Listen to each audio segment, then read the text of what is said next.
All Beings, y'all. Let's get it. Put your hands together. Put your hands together.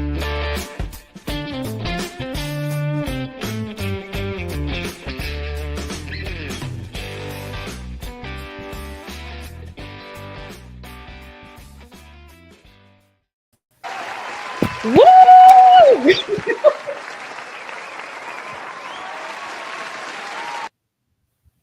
Can I get an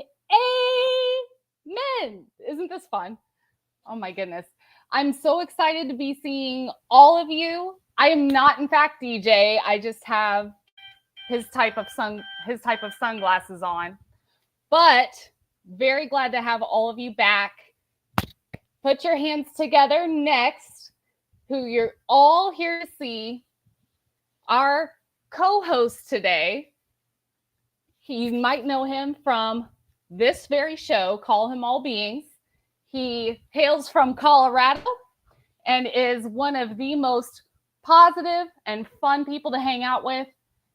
Our co-host, DJ. Hey! It's all about Britt Happens. That's what this is about. I'm just a co-host tonight.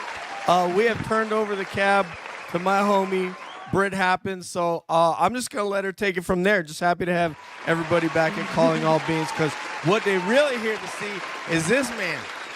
Yeah. Go get him, Britt.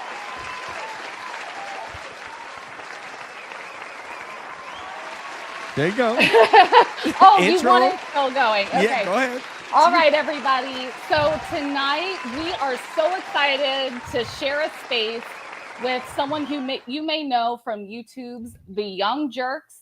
He is a journalist from Massachusetts and has been very outspoken with the Karen Reed case, the Aiden Carney, aka Turtle Boy case, and is now even a part of this whole story. Please, please, please put your hands together for the one, the only, Mike Crawford.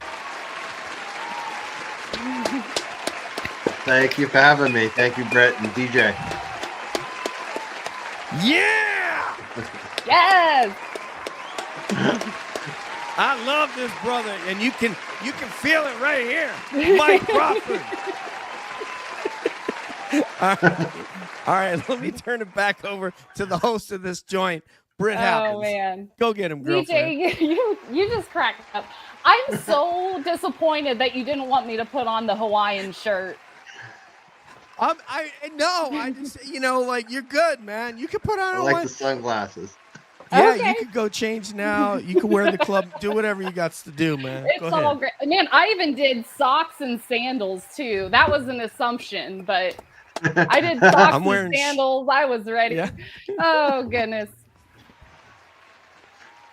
Well, let's go ahead and say hi to whoever's in the chat really quickly. That's going to be DJ's job since he's our techie guy. All right, let's see who we got here. Oh my goodness, we got a lot of people, because that's what happens when you bring Mike Crawford. People are all up in the joint. All right. Amen. So we have I have to go way back up. My goodness. There, Mike, man, you drawing a crowd, brother. So we have Jules here, is our first OG chat moderator, Heidi, Miss Jessica and Beezy from Illinois. What's up, TT? Hello. Sheila's True Crime Chat. What's up, homie? I don't know if I've met you. Jerry. Sherry D, one of our new mods. I just spoke with her this evening. Let's see, Jedi Jen. Let's see, Joanne. Hello. Who else? Jen T 27. Well, I know, that's what I'm saying, right? We're excited to see Mike on here. I know the beard. Can you stroke the beard, Mike? You know what I'm? Yeah. Oh, I meant to clean it up this weekend, but I didn't have enough time. No, it suits you. Grizzly. And there's It Beatrice. Hola, amiga. Let's see. All right, we have Daffy. There's so many people in here. Wow. Hey, this is what we want to say. Cheryl, Lady Died 12, Melissa, Love. That's what I'm saying. This is what I'm saying. Seize the day. All right, we got to get into it. I got to turn it over to Britt, but I really thank you. We will get to you guys tonight, and we really appreciate you being here. We're going to have a positive evening here. We're not going to get into all the drama with baby's mamas. All right. We're going to talk about Mike and what he thinks about stuff and the Betterow letters from our hero, Mark Betterow, who was on with Andrew D. Myers and Lainey Law, which was so dope. I just reposted that on Twitter. And then he's on with the guy. I don't know, Mike, does he have the best hair in all of the law shows? Peter. Peter. Yeah, Peter. He's yeah, he's something else. He's got the biggest reach too. So I mean, the lawyer, right? For real, the lawyer, he looks like he could either be conducting some sort of a counter drug operation on Miami Beach, or he could be an attorney. But anyway, or be one of the actors at like Miami Vice, like a big Hollywood guy. Like he's very Hollywoodish.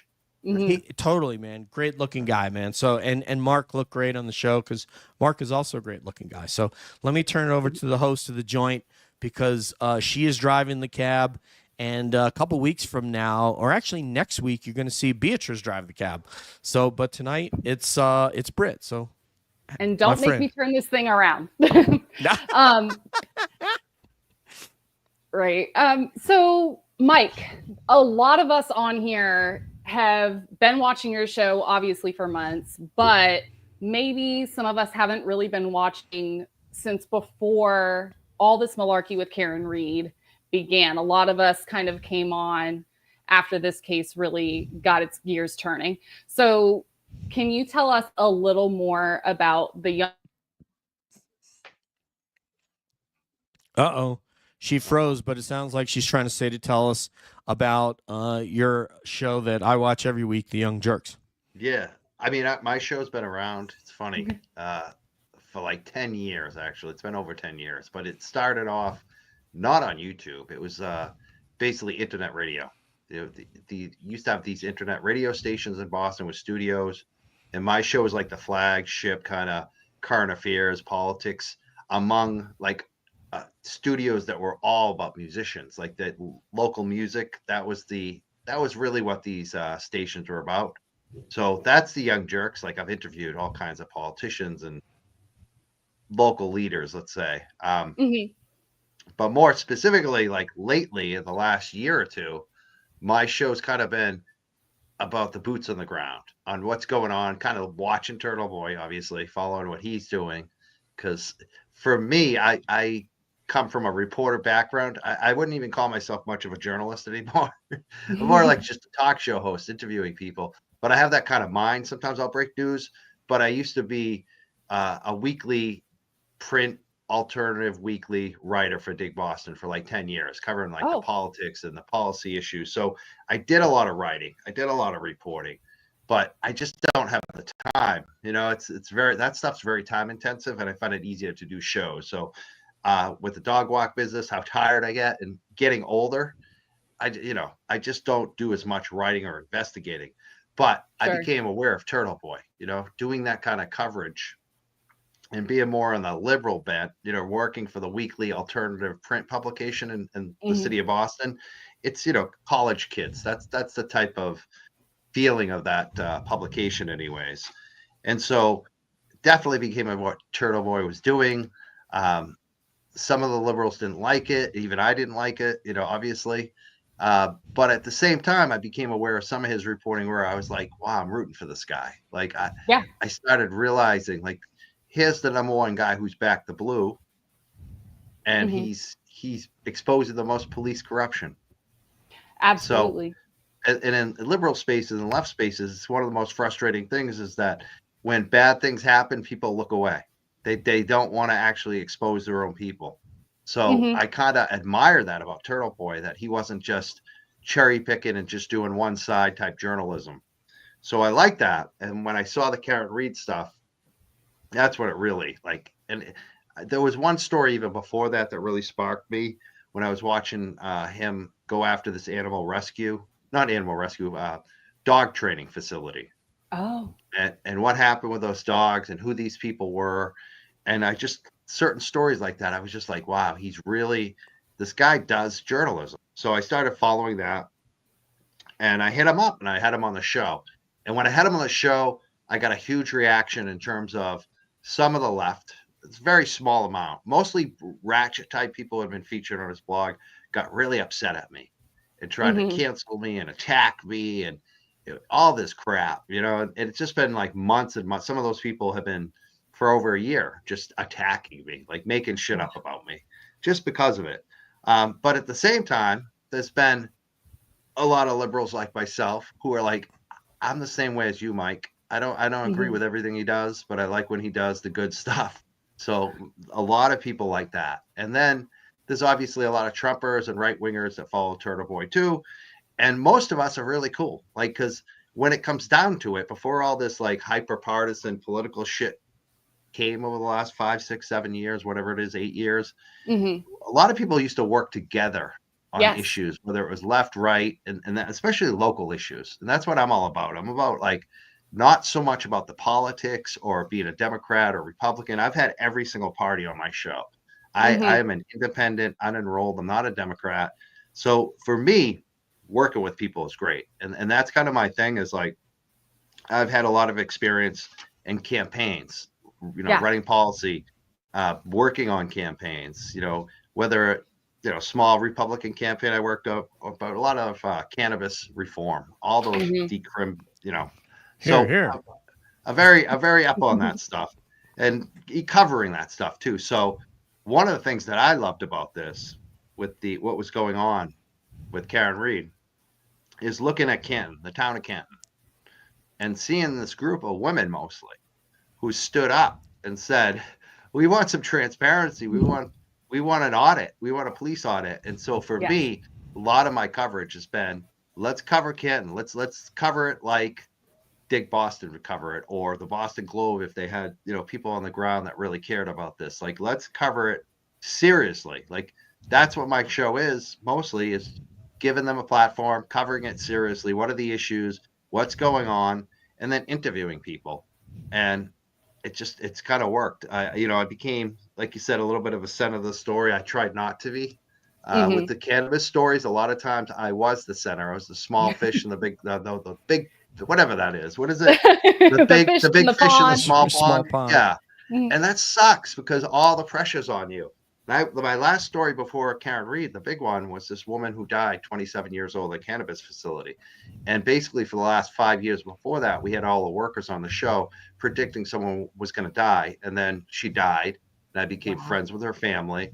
And so we basically I chased a $1 billion company, Trulieve, out of Massachusetts, and they got the biggest fine ever.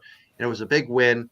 But for me, still, there weren't enough eyeballs on it. And the big thing being the big fish in the small pond, a lot of pressure, I know what that's like to be like Turtle Boy right now, where you feel the weight of the world on you. And I don't want that. Like, so with the Karen Reed thing, for me, it was exciting because we got the eyeballs. We got a group of people who, I can help with what I do. But I don't have to be like the grand leader. I don't have to be, you know what I mean? You're not the face. Pressure. I don't want to be a part of the story, even though I became part of the story in the last couple of weeks, and I have, back in January to a degree, but for the most part, I just like to interview people. I just like to focus. I think booking the show is probably one of the biggest things for me, is that I focus on is making sure the guests are good. That's it. Like, I got to have the best guest. I used to book music. It's always like, you got to get the best music, the best band for this show. And that's the way I look at the show. It's just focus on the quality of the content. That doesn't mean all the flashy intros and all that shit. Just about who are we interviewing, let them speak, and let's get down to like the real stuff. The root stuff. I agree. You are in such good company today then, Mike. And you're absolutely right. There are some issues that transcend party lines, that transcend state lines. There's just some things that are right and wrong, black and white. And this is definitely one of those issues that it's nice to see a lot of people, especially after, like you mentioned, the past 5 to 8 years, begin to come together about and really link arms and stand in solidarity. It's been a really, really cool movement to be part of. So I just want to say something real quick.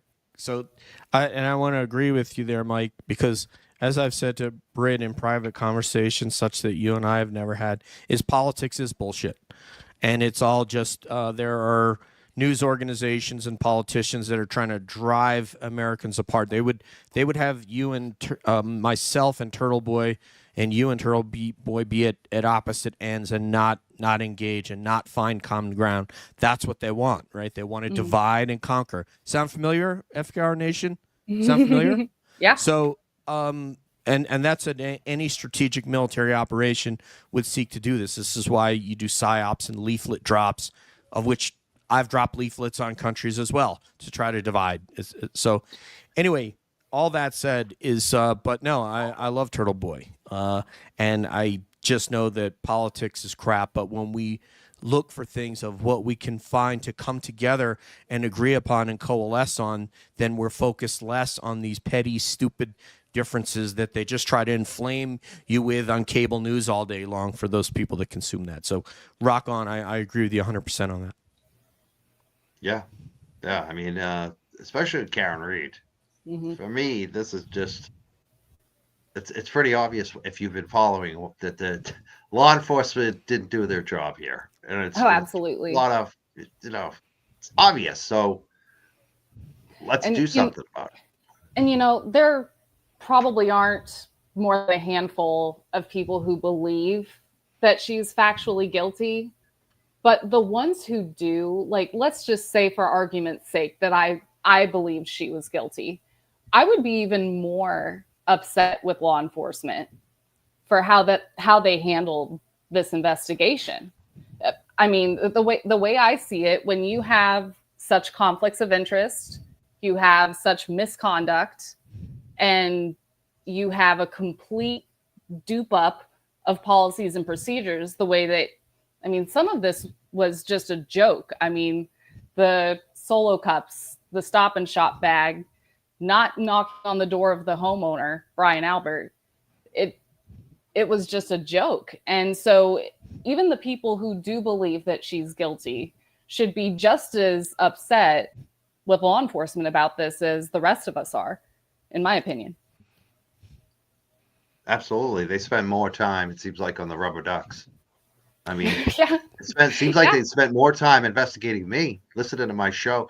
I mean, I was transcribed in a little interview I did with the Duck King, Rich Schiffer, on the street. And I'm just like, how much time did this police officer spend listening to my show and transcribing it? It was several pages long. And that was like, they pulled cameras, they did all this crazy stuff for this guy who they could have stopped right in the beginning and said, hey, cut the shit. You know what I mean? Instead, they try to build a case like he was like the Colombian kingpin. It's just unbelievable. And then the police stuff, they don't even go, like you said, they don't even go into Brian Albert's home. Any cop that I've talked to, that's the thing on the show, on my show too, had tons of ex-law enforcement on the show. And the guys from Las Vegas that came on, they said, yeah, we would have been in that house. We would have found a way. There's no ways if or no, but we would have kept pushing until we got in that house. If one way didn't work, we would have tried another way. We would have gotten in that house. Definitely. Are you referring to Brian and Gonzo of LV Cops TV? Love them. They are fantastic. Yeah, Peter Murphy told me 45 minutes. He could have gotten he said he could have gotten a warrant to get in the house because of the gravity. He would just had to have called a judge and said, look, we have a dead Boston police officer. And even before that, they didn't even have to wait 45 minutes, Right. Like the guys in Las Vegas cops said, the first thing is you ask to come in and look around. You ask them. I mean, I had a fire, like not a fire, like one Thanksgiving, I had some smoke in my oven. And this place coming in here, I didn't know that the smoke detectors go to the fire department. And so the fire department shows up, and I ended up, getting rid of that little service. It was, so basically the fire department shows up, and the first thing I could tell that they thought like maybe I had a illegal marijuana grow or something. And they're like, can we look around? I'm like, come on in. You want some turkey? Like, go look around. But they asked, I couldn't believe how kind of aggressive they were actually with it. But that's the fire department. So what do you think the police are going to do when there's a dead body on your front lawn? Well, and at the very least, I've even heard it mentioned that they could have gotten in right away just as a welfare check. I mean, there's a body out in the yard. So is everyone else okay inside? And anyone could have knocked on that door and said, hey, we just want to make sure there aren't any more bodies in here. Can we look around? So Can we look around? We're gonna look around. Yeah. They Let me. may not I have just even wanna needed get a in- warrant. Yeah. I just want to get in for 1 second and acknowledge Boozy Beauty is here. She said hello to Mike. She's going to be the guest next week. She's great. You're telling me, man. She was awesome on the last show. It's going to be a Dean College roundtable with Boozy Beauty, SD, Terry Robbins, former board of directors at Dean, who's a FKR Nation, me, and then Beatrice is going to moderate. So you're all former Dean College? All former Dean, except the moderator. Wow. See, I didn't know that about SD and Boozy. Yeah. Wow. And Terry, do you know Terry? No. This lovely 83-year-old lady from Franklin, and she was on the board, and then I think she retired as board of directors at Dean, and she was on the board for 29 years there. So I met her when I was in Massachusetts, went to her house, and and she comes to the standouts and one of the original standout folks. So Very cool. Isn't it? I'm so excited about that. I also want to thank M for $10. Thank you so much, ma'am. Appreciate that. That was very awesome and dope of you. Christina's watching. I'm just getting a text from Christina Rasmussen. She is a fan of both you and us.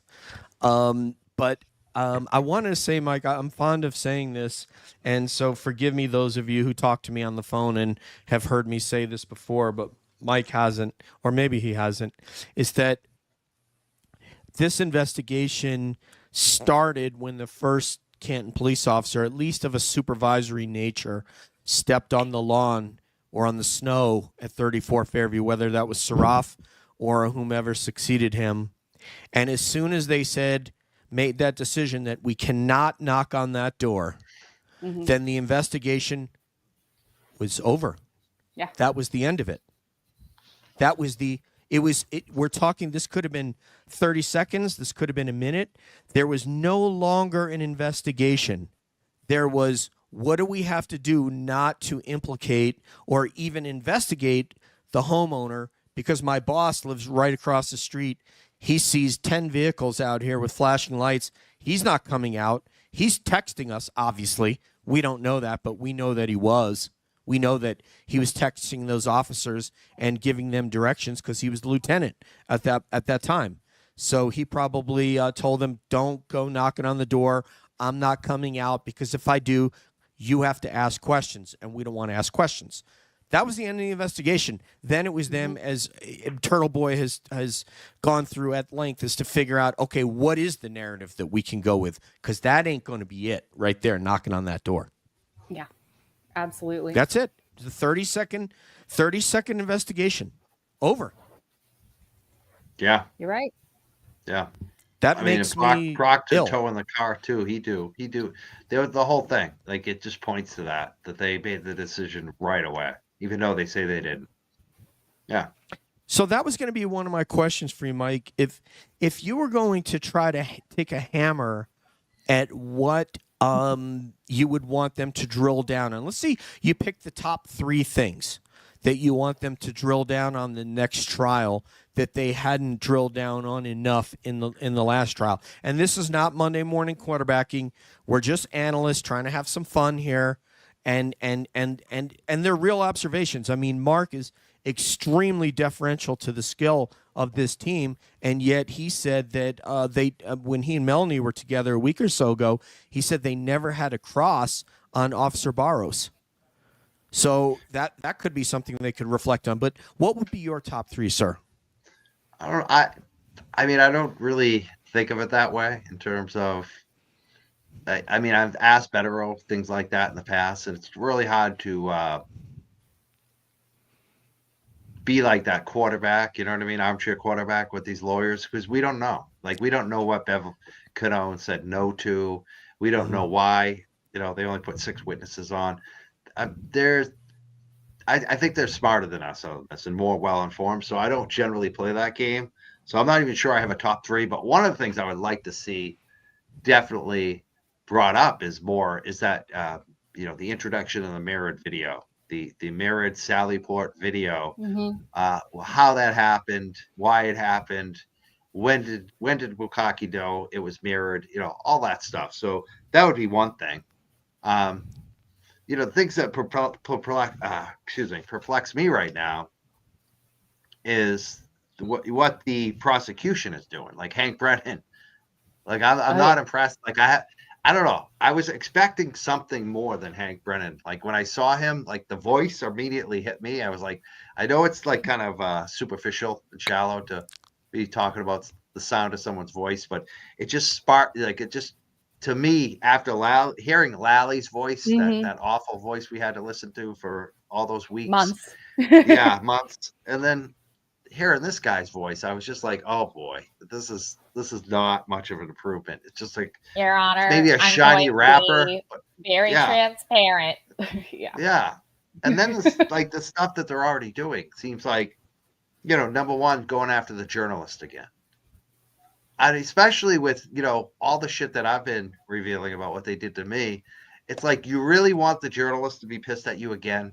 Like they're actually, Sure. they did this last time. The judge denied them. They're asking for the same shit again from the same journalist. Why? Why are they repeating stupid stuff that the judge already said no to? That's just gonna piss off journalists. And it's again like it's also shitting on journalists. Like I'm tired of it. I'm tired of this Norfolk County shitting on us. Like this Yes. is why I'm back Turtle Boy. I don't give a shit what anyone says about his personal life or any of this other bullshit because this affects me. Mhm. They've used this witness intimidation now to threaten me twice on this case and a case before that with Grant Ellis. So this affects everyone in the state, and you guys know me. Like I am like pretty safe. Like I'm not like a cowboy. I'm not like going in people's faces. So if this law affects me, then we got to do something Yeah. about it. And this is Affects what Turtle everybody. Boy is all about. Like they're asking for journalist notes. They're being just total clowns about our right to report the news. Like, Gretchen Voss, I gave some criticism. I want to see, I'm defending Gretchen Voss on this. She shouldn't have to show up to court again and deal with this Mhm. bullshit. Gretchen Voss, leave her alone. Leave Ted Daniel alone. Boston 25 shouldn't have to spend more money to defend themselves from this ridiculousness. This is ridiculous. Yeah. So that's one thing. Like if I'm going to get criticism, it's more about the prosecution than the defense. That's really where I'm at. And also some other stuff like the Bill Reed stuff. Have you seen this? They're like Yes. they're trying to subpoena the guy's phones. There's And a lot of Janet thought. now. And Yeah. Janet Reed. Yeah. Like, are you kidding me? Hmm. And What then that they're shows talking me- about, that they might put him on the stand, which is a joke. Like, do you really think they're going to put Bill? Do you guys think they're going to put Bill Reed on the stand? If they do, it would be for one reason and one reason only, in my opinion. If you're called in as a witness and you have to testify on the stand, then that makes it to where you can only be in that courtroom 2 times, when you're testifying and during sentencing. Unless you're Jennifer McCabe and Brian Albert, because then you can sit and stare down the jury during closing arguments. But Yeah. if Bill is not allowed in the courtroom, that's Karen's support system. There's nothing that they can get from Bill Reed's phone records that they don't already have in Karen's phone records. I mean, Karen's the only one who didn't delete anything. They may. I know Karen's the only one that hasn't deleted anything. Right? She probably has every hash value for each unique transaction on her phone, which you can't say for Jennifer McCabe or even when they got John O'Keefe's phone. First of all, did you want to say hi to your boy Mark Mazza Media, who's in the? Oh, Mazza's in the chat. What's up, Mazza? Love him. I love Mazza. He is the best. I love Mazza. He is. Yeah, I love him as well. He's just Number one. His voice I could just listen to all day long. That's the type of voice they need as a prosecutor, like Mazza. For real? Exactly. They do. But relative to what you were saying about that, Hank has seemed a little bit unconventional if we're using sort of Lally and the Norfolk DA as a standard bearer. So I don't know what he may, if he's looking to see if there's conversations with Turtle Boy, if there's some ulterior motive, if they're seeing that they can catch on their phone some information that they can use, even if that information is not used in trial, but they can use to start another proceeding, like because they had a time frame attached to when they wanted all data from this date to this date. But what if they can use communications after that date to form other motions that they want to make, or just basically they want to do like what Betteros did, essentially. Possible. They want to copy off. That's what I could conjure with my non-legal mind. So anyway, A fishing expedition. Yeah. yes. What stands out to me there too is that aside from the information on Karen Reed's car, the only things that Hank has motioned for are words. He wants Karen's redacted words from all of her interviews, like you mentioned, Mike. He wants, things that she may have said to her parents. The only real evidence that he has looked for is in her car. There's something funny about that to me, that there seems to be so much action taken just looking for things that Karen may have said, any kind of I think deviation. that's such a good point, Britt. I think that it's funny because you'd think they might go away from that, but I think that they think it worked, because the first case, what was it? A lot of gossip. Like those two sisters from Aruba. Yeah. It's like petty gossip. You're like almost appealing to the people who read TMZ. That's what it feels like to me. And when you talk about that makes perfect sense. It's like we need more gossip that will fuel, oh, we got you now, Karen. You said something, especially in text. It's easy to misconstrue words. Like a lot of times we'll text something, we meant something totally different, but people that don't know the situation or what we're saying, they'll read it completely different. It's text is a weird thing. So I think you're right onto something. It's about the gossip. They want the gossip. They want to say, we got you in your own words, because they don't have anything. It's so true. Absolutely. Sure. And that ties in with the civil case too. I mean, the O'Keefe family's only asking for what, $50,000 from Karen? They may be asking more from McCarthy's and the Waterfall, but from Karen herself, they're asking for far less than what you would expect. And it sounded a lot like what they were really trying to do was get Karen to sit down and testify. Sit down for her civil case, and then be able to use what she had said in her civil case against her in the second trial. So it's just words that they're looking for here. That's all they got. I mean, the body and the car don't match. There's no evidence. I mean, they'll say, oh, the tail light fibers and all this. It's like, all right, if this is what kills me. If I know that plastic, I used to wear the safety goggles when I was a union worker in the shop. That stuff doesn't break unless it's, again, a lot of force. I think like 400 to 800 pounds of force to break that kind of plastic. Bone breaks at like 100 pounds. So how do we have shattered safety plastic pulverized, but there's no broken bones, there's no real gashes beyond these little, they call superficial scrapes, which I think, I know That's a couple layers of skin. I know what they look like to me. So, it doesn't make any sense. Like where, like you think there'd be a broken arm or a broken elbow or a bruise. Bruising. Just a bruise. It's like I'm still hurt. I fell down and like 2 weeks ago, my ribs are still hurting me, and like I don't know. I guarantee doesn't seem like the body seemed pretty fine except for the gash in the back of the head. So where they committed the felony assault, which is why they didn't call 911. I mean, the car didn't do that. Yeah, exactly right. Definitely. Yeah, it's where they struck him on the back of the head. I mean, I think they'd have a better case against Karen, saying like she backed up against him and she never hit him and he slid and hit his head on the hydrant. Like that could like be possible. Yes. Like, if you look at it. But I don't think it ground is. theory. Yeah. But the arm is not gonna work. Yeah, the arm is that's not their whole work thing. with, the whole thing is about that smashed taillight, the pulverized taillight. It's like, what broke it? What broke the taillight? Oh, well, I think it was John's car when she backed into it. That's what it looks like to me. Yeah. A lot according of to pressure that between two cars. A lot of pressure Yeah. there. According to the guy who did the study, and I want to say this woman, that the video is called "The Taillight Whisperer," and her name is Dream something. If anybody could check that out, but she's a mom there in Massachusetts, former teacher, and she did a review of that gentleman who did the whole thing where they David bought one of the McIntyre. taillights, David McIntyre, thank you, and they deconstructed it.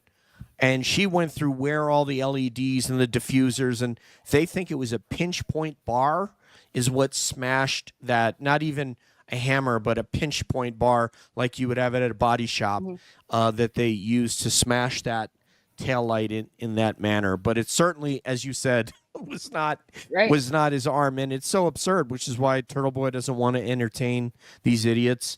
But there's something here that I think what Sherry D's question or her comment, if you want to read that, Britt. Sure. Sherry D says, so many have suggested for Paul O'Keefe to walk into Josh Levy's office to get the details. Hasn't done so to this day. Doesn't seem normal to me. Nothing seems normal to me, but. Right. I mean, I don't know if he definitely hasn't gone in there. I assume he hasn't, just because we haven't heard anything about it. And you would think that maybe if they did, they'd get some info from Levy and change their tune.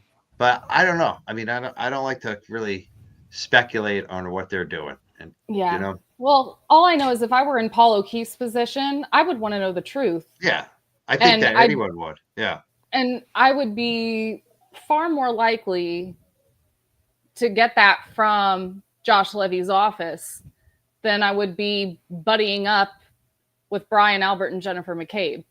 Yeah. So why would you do that then? So why would you do that then? So what we have here is when you are trying to push on somebody's worldview. Somebody has a worldview that my brother was a police officer. Police are good. They're not bad. They do not do wrong. Brian Albert is a prolific police officer in this town. His family is nearly like royalty. They are trusted. They are been in positions of trust. And so you're telling me that I need to go to some Fed and he's going to tell me the truth? No, I'm sorry, man.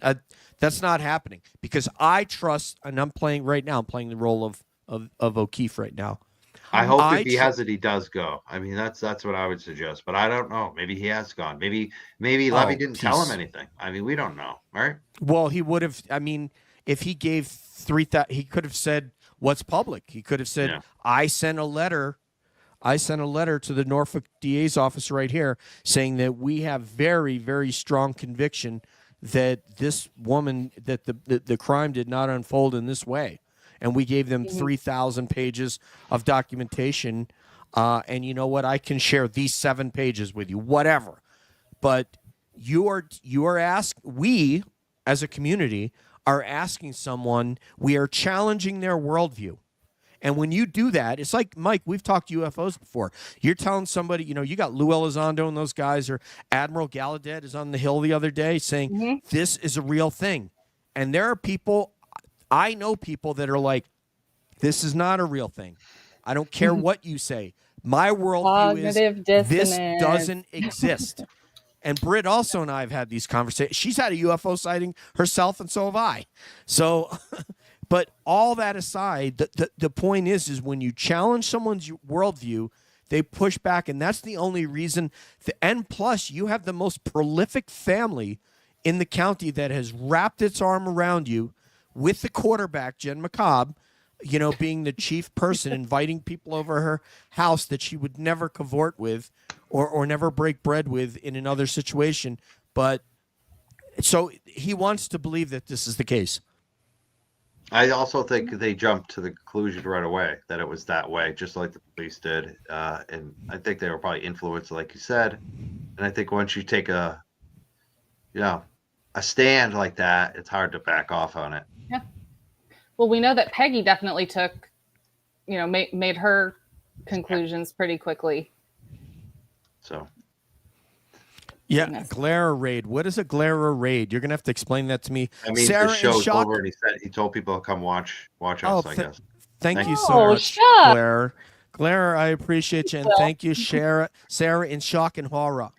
So we like to do the Melanie Littles ism. So you may hear Britt tonight go XOXO if she Oh, reads like I don't intend. and we will star your stuff and get to it. Even if we don't get to it straight away, we'll get to it before the end of the show. We'll ask Mike whatever your questions are. So please put them in caps. And thank you everybody, because you guys are just awesome tonight. You're killing it. So let me turn it back over to Britt Happens. Okay. So another question I've got is, not just with Karen and Aiden's cases, but with those former cases that you had mentioned toward the beginning of the show, how have you been handling going from reporting on an issue to being in that circle, to being part of that issue? Like, for example, over the past couple of weeks, you've gone from, just reporting on Karen and reporting on Aiden's cases to now you are in the story. You are mentioned in the Letteros from Betteros. So how have you handled that kind of change of public scenery, so to speak? I mean, it depends on what we're talking about. I mean, that's always the things that I always like. Same with like politics. Like, I always go down to what are we talking about? I like Bettero says that. What are we doing here? So it just really depends on the specifics. I might act a little different because I feel like we're defending journalism here. So yeah, it pisses me off. So yeah, I mean, there is a little bit of strategy. There's things behind the scenes. I would love to share everything I know with my audience at all times, but it's just not possible. Sometimes you just have to play it close to the vest, and so I'll just say, like, I am kind of happy about the developments. To be in the Veteran letter felt good for me. I felt vindicated. And the reason why I felt vindicated is because these people, a lot of them have been lying about me for a long time now about something that happened that I didn't do. They've been claiming that I'm a criminal. One person called me a criminal. Like, I didn't, and then even now they're putting out new fantasy stories. Now they're saying I'm working with KP, and it's like, no, you moron. Did you watch what happened this week? Like, it's just, some people are crazy. So for the same people that have been following the story, I think it felt good for them too, to see that I'm willing to go there. Like, this is the right place, the right forum. I know what I did and didn't do. And I know that they're lying. And I know that they've called me a coward and then a weak and I'm a jellyfish. It's like, you know what? I'm willing to go to court. Are you? I want to know if Kate Peter, are you willing to testify? I'm willing. Yeah. I'm willing to testify about that. What you and your friends accused me of. I know what I did and did not do. I didn't do a crime. I didn't alter any audio. I didn't do anything that they said I did. I didn't upload the audio. You know who uploaded the audio? It seems like is them. Yeah. So it's like, I'm ready for sunshine. Like, I posted something today. And I said, if you think this month's been crazy, wait till next month. And someone said, "Oh, you shouldn't be so worried." It's like, no. You're misreading this. I am not worried. I know sunshine's coming. And I just I'm excited. I think that every day more and more shit comes out. And I think next month it's going to blow all of our minds. I'm excited too. So what's very telling to me is that this supposed other clip that's the real audio, well, who sent it to Tully?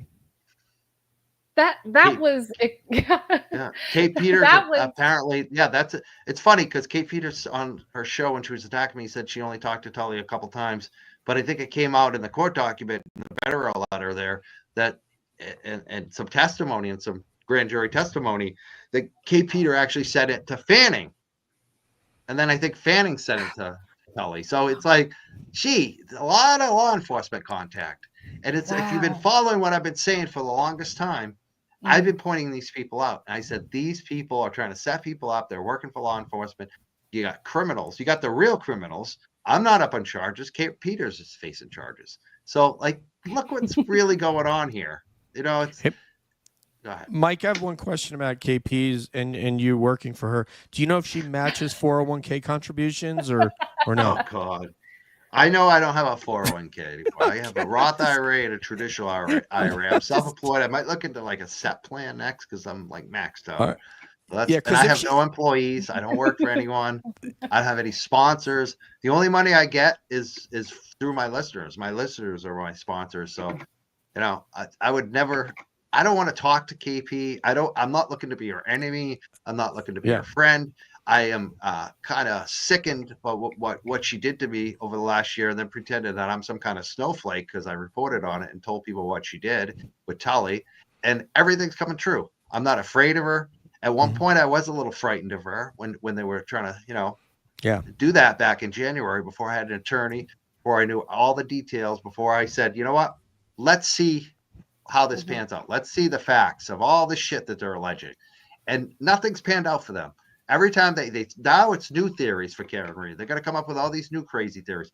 None of it ever pans out. It's all bullshit. So, and even their threats are at this point pretty much bullshit. Like I don't think anyone should be afraid of them. No, I Let's think see if they they're come up with a saying whole now new that murder weapon. I think they're saying she conspired in the JFK assassination. I don't know if that's true. That Karen was part of that conspiracy, but I'm kidding. But so this is what Valhalla, I think, is a lawyer and said 50K is the minimum jurisdictional amount. So yes, it'll be much more. So I don't know if somebody, because Britt had the piece of paper and it said 50K, but yeah, they can raise it though. That's just like to Okay. get in the door. That's true. Okay. That's right. okay. It's based on what they can prove and all this other shit too. So yeah, that will change. And this is Dream Feed Media, this lady. If you haven't heard her, Mike, she does some amazing analysis. And she not only broke down the taillight, like I said, she's a former teacher, but she's at home now because she has a very young one, and I believe she also has a teenager. And I don't know if she has a PhD or a master's, but brilliant lady. I'd love to get a hold of her. She doesn't have contact info. I'd get her on the show. But she not only did the tail light in that episode, she also did the key cycles and did the mathematics on key cycles. But she does it in a way that's very digestible, because I'm sure all of us glazed over and needed like a microfiber towel during the trial when they were talking about that stuff. But you had Olivia Lambo, who explained it and then in this lady in Dream Feed Media, both explained it in a way that's very digestible. So anyway, back to you, Britt. You got to let me get in. You guys got to get me in the round table here. You're right, gravy. Okay. You're gravy.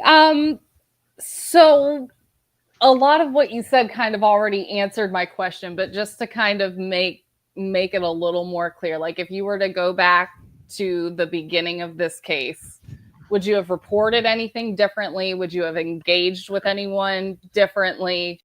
Would you have done a single thing differently than how it all went?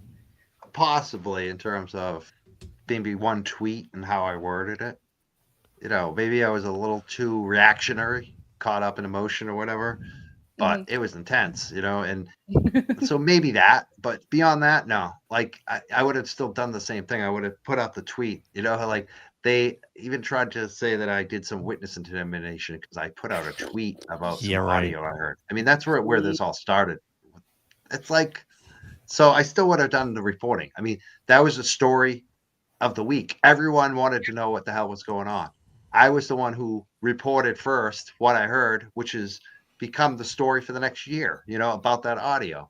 So I was the first one to actually put into words that what is going on with this audio that they're still talking about. So for me as a journalist in this case, that was journalism.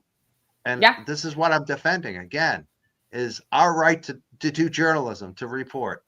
Just because I'm on YouTube doesn't mean I'm not doing some journalism. This was the story that everyone wanted to hear about.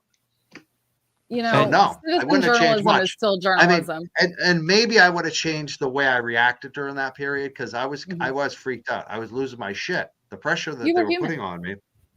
I know, I've seen people especially in my activism work, where criminal informants, police informants, target people because the police want them to because of what they're saying in public.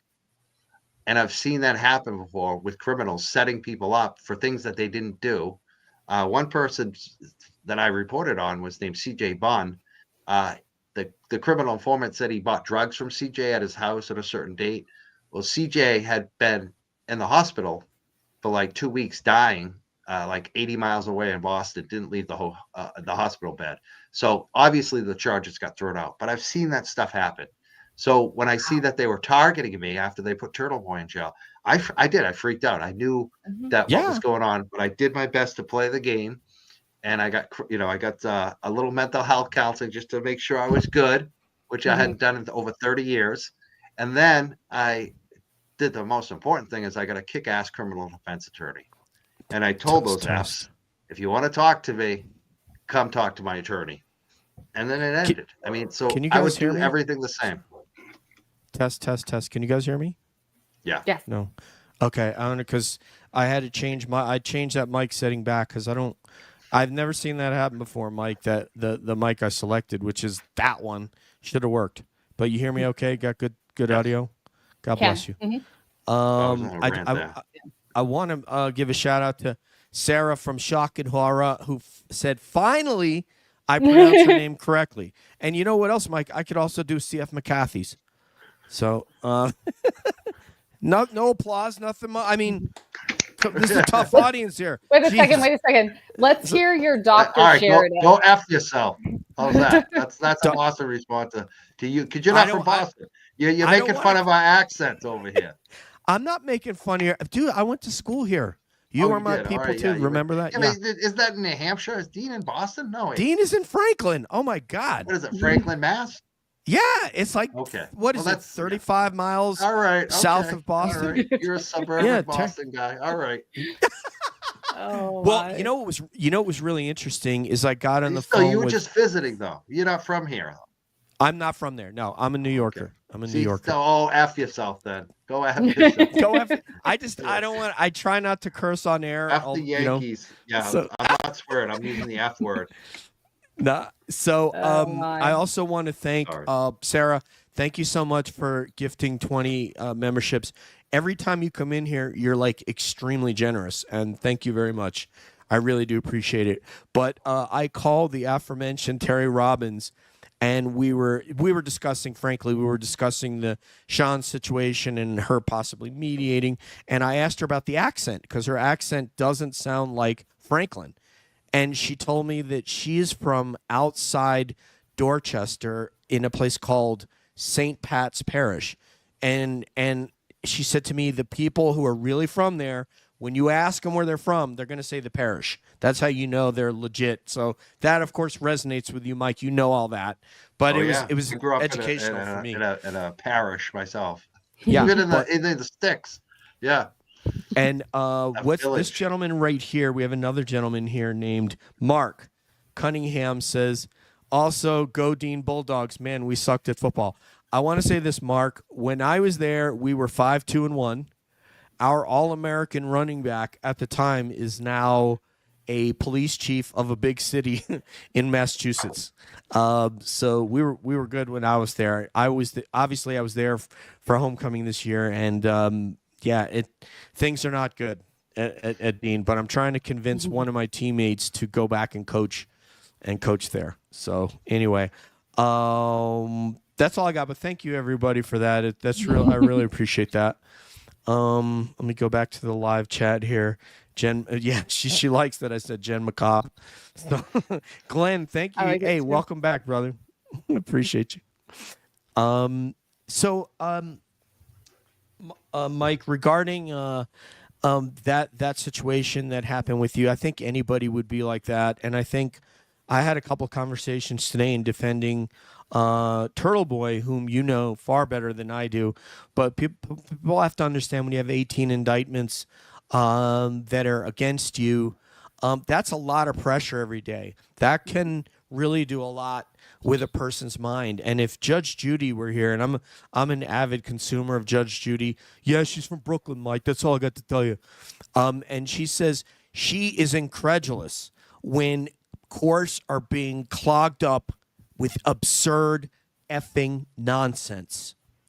And what we have here with tweets and screenshots, and this guy showed up at my place and said something I don't like, and Mark is actually challenging the constitutionality, if you will, and the veracity of this harassment law in Massachusetts. That's what Mark is saying.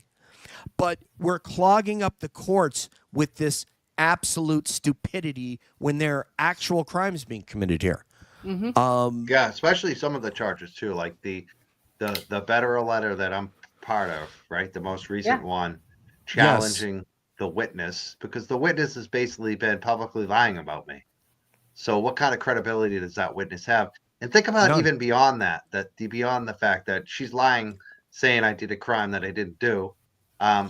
Think about where that comes from, and think about the fact that they're charging Turtle Boy with altering audio and all this other stuff that she's now saying I did it, and I didn't do it. So think about the fact that the state police still haven't come talk to me. And I'm pretty sure that the state police know I didn't do it. Like, so what is going on? Like, think about that they have a witness that is accusing someone else when she's supposed to be a witness against Turtle Boy about it. So that's what the head scratcher is. Like, that's what so much of this case is. It's like, what the hell is going on here? What is really going on here? You know, it doesn't make any sense, and it's not credible. It's not credible. None of it's a good use of taxpayer dollars. That's for sure. Yeah. Sarah says here about Judge Judy, and I don't know how many years she's got on the bench now, but she's at 50 years, and she says Judge Judy is amazing. I wish she was KR's judge. This case would have been thrown out, and she would have put everybody against Karen in the corner. I mean, certainly, if you would have introduced that Sallyport video, I mean, on appeal, I can't imagine what would happen in a real court with real judges, and I don't consider Judge Bev one of those. And I don't want that to sound hyperbolic, because when we're talking about serious issues, I'm not going to speak with hyperbole, because all that does is take away from your credibility as an analyst or a broadcaster. But she allowed that without even a hitch. And then Mark pointed out on the Andrew D., you guys are going to forgive me of the name of this type of a hearing that they have that will allow a witness into the case or not. She allowed that Dr. Marie Russell, who was, I don't know, chief pathologist of this little small town place called UCLA Medical Center in LA County, right? Someone just, podunk, small town, could have been Fort Walton Beach, right? And then she did not demand the same type of hearing for Burgess on the prosecution. Trooper Paul even, all right? I mean, yeah. Oh, who doesn't know the definition of kinematics? Yeah. Who can't define kinematics? Even a dummy like me can define kinematics. So, yeah. But, I mean, doesn't that show bias right there? This is a guy, they've just demonstrated that he didn't understand the difference between bits and bytes, and the fact that all the data had already been extracted from those that infotainment center, those chips. But yet he doesn't need this hearing, but Dr. Marie Russell does, who is a second time. Everyone forgets 5 years a Boston police officer on top of all her bona fides as a medical professional. So yeah, she really hates cops, as you can tell, because she was a police officer for 5 years. You're forgetting, DJ, that Hanky Pank said that Shannon Burgess was astute enough to find that there were 3 motherboards. So he's good. He's more than capable. Oh yeah, and what story are we going with? That they destroyed it and we can't look at it again, which is what the baking boy, what Sean calls him, Guarino, said, that we can't do it again because I've already destroyed it with the chip off. Yes, we can do it and we will. And let's get Karen to come back in, Mike, and hire another expert so we can build her for more money. That is exactly what I was going to bring up. When I talked to, I met Nathan Reed, I had dinner with him with a group of people. I sat right across from Nathan. One of the things he said, this whole thing is about bankrupting my parents. This is about bankrupting Karen and my parents. And that's exactly what they're doing. They're just trying to drag it out. More witnesses, more paperwork, more hearings, more, try to keep people out and responding to this request and that request. That's what this is about. It's just about punishing Karen Reed. And that's why I'm so adamant. We got to continue to raise money. FreeKarenReed.net. Just continue I'm to make sorry I donations. don't have it in the chat. I'm Yeah. sorry. That's my We'll get that Anyone can get in the there. chat. FreeKarenReed.net. Make a donation.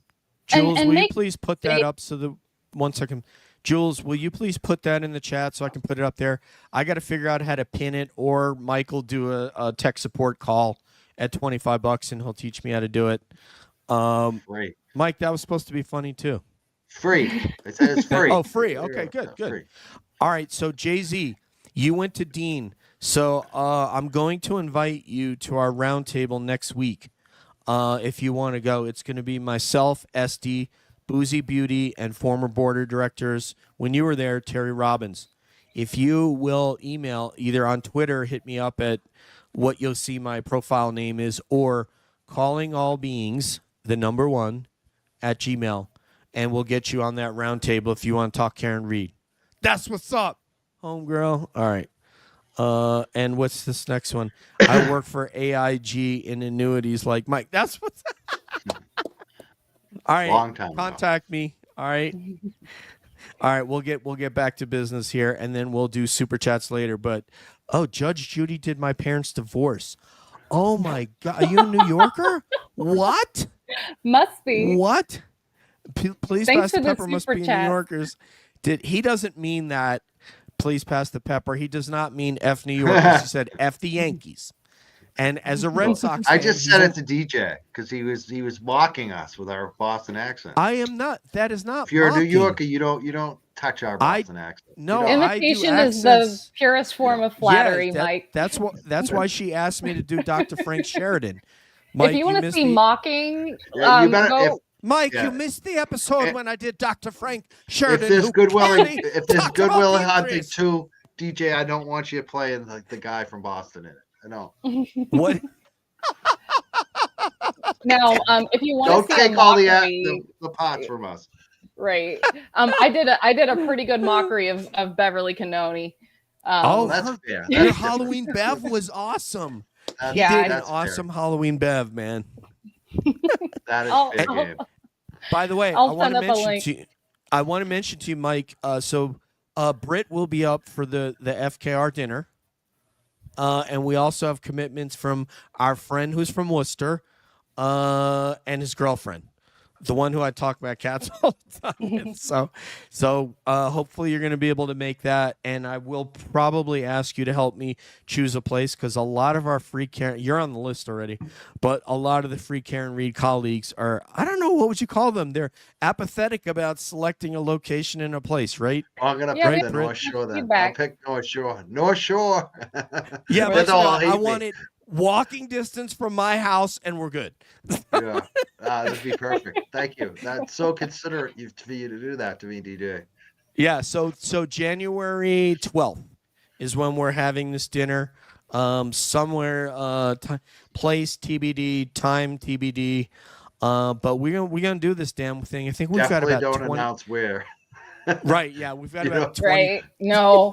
No, We've got you've about already 22 given away people. too much info. I'm telling you, already. Yeah. You've been saying Okay. the date. They'll be Yeah, you stalking said all the over day. the places. All right, I'll shut the duck up. Okay, there we go. This is from There you go. Suzanne. That's my duck. Suzanne Somewhere. Cleveland gave me this one. If you know, you I'm know. looking for the one I got from Richie. Oh wait, I got one from the Duck King himself. This one, this is wow. the one that ended That's- up in the that's- police report. That's all that I need matters, to- man. Oh wait, we I have need the to same run to my duck. Jeep and get my devil duck. Yeah. No, the one you got, Nurse Kim, was the dopest. She got one for Nurse Kim that looks like a nurse, a duck And dressed as she a even nurse. wears pearls too. Oh, Yeah, and the funny. pearls. That's Yeah. funny.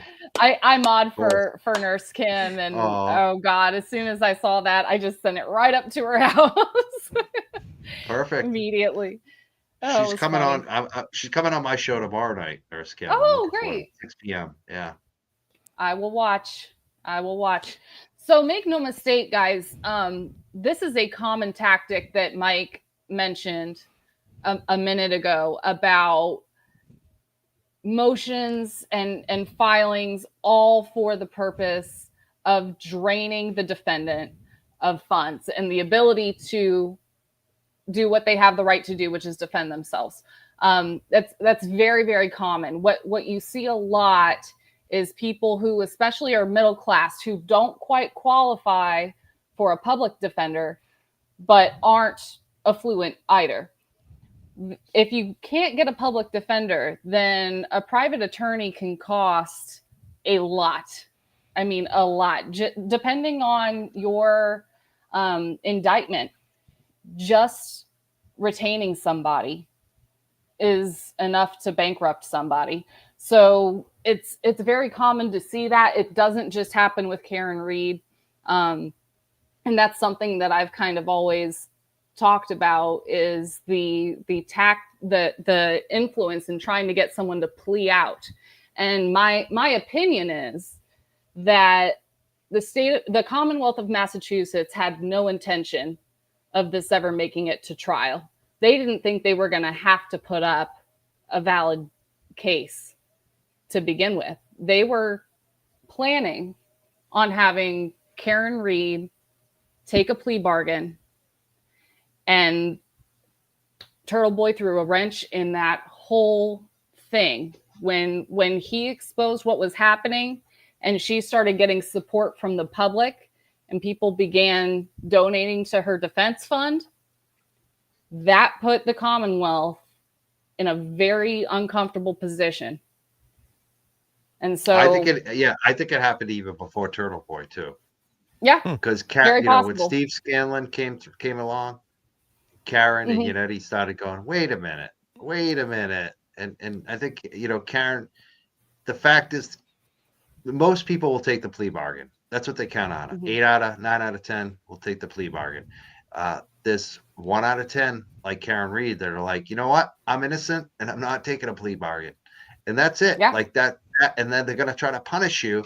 And that's what's happened so often, is that the innocent people are the ones oftentimes who are like, obviously there's career criminals that are playing the game. They know the system. Sometimes they'll take the chance with a trial. But a lot of times it's innocent people who are the ones who are like Karen, who are like, I'm not taking your 6-month suspended sentence and just, going away. I'll take this all the way. I don't care if you guys throw me in jail for 20 years.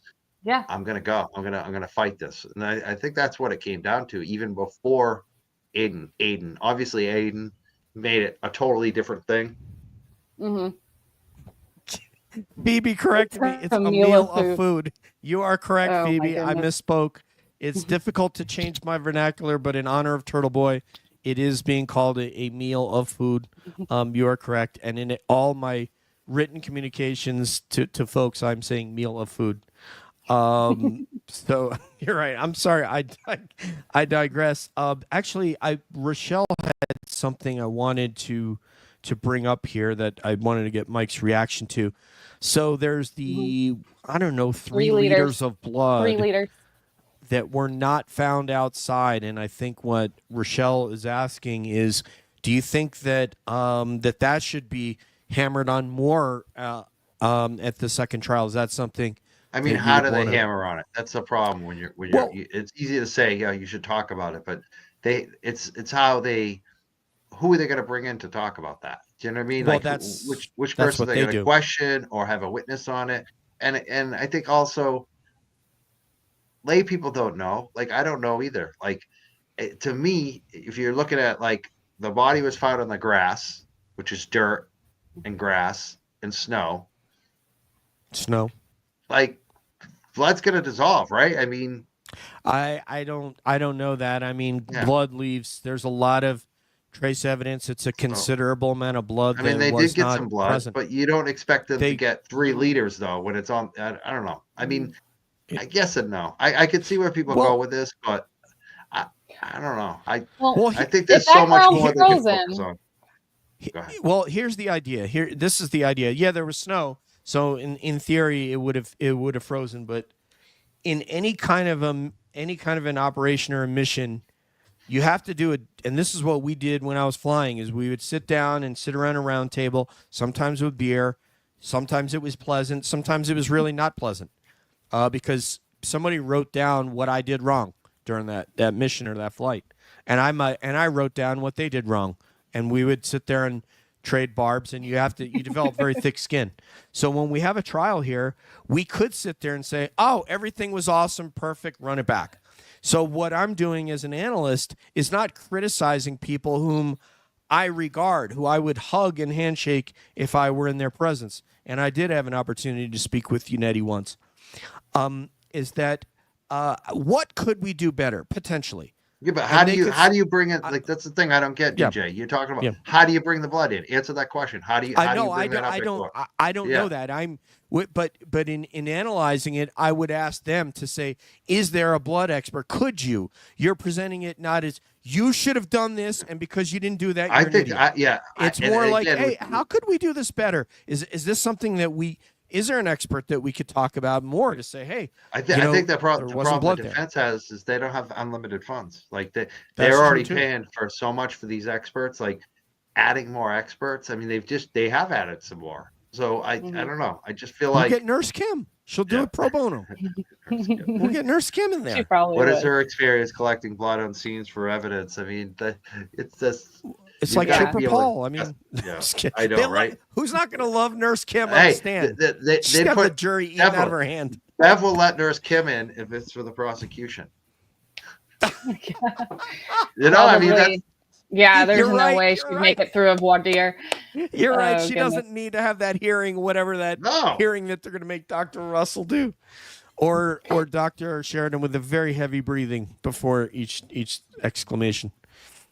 But I will say, though, they do seem to be acting a whole lot like this is the first time they've ever conducted a murder investigation in the winter. What is this? LJ is here. So Mark Betterow would know that this is the LJ. We have somebody here named LJ. So I always do the Larry Johnson. If you guys remember, basketball player Larry Johnson, who played for the Knicks in the 90s. Mike's like, I don't know, man. Patrick. I don't know either. That's about it. Boston. That's right. From Latin Ridge in Boston or whatever. Yeah. Cambridge Ridge and Latin. Yeah. Thank you. Cambridge Ridge and Latin. Thank you. Cambridge Public Schools. Okay. Yeah. That's what's up, man. So Mike, I've got another question about what you said with journalists being under attack. And it's not just happening in Massachusetts, but one thing that stands out to me about Massachusetts is the lack of protections that the law places for journalists. Yeah. So what would you like to see change with that? I mean, with the witness intimidation charges that say Aiden is going through right now, a lot of what is making it to where they can even indict him is that there's verbiage in the witness protection laws that says if they go through any emotional harm. Yeah. Well, by that rationale, right. So by that rationale, if I hurt Jennifer McCabe's feelings, then I could be charged with witness intimidation. Right. And it's funny because I might end up being a witness. So don't make me uncomfortable. Really? Seriously? DJ, be nice to me tonight. I'm nice to you every night, man. I'm your fan. You know that. Like just in case.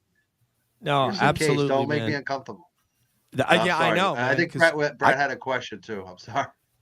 I was just going to ask what would you like to see maybe come out of all this to hopefully change some legislation in the state of Massachusetts and put in place some parameters protecting the First Amendment and protecting journalism and making it to where, the witness intimidation statutes are not so broadly spread around. Yeah.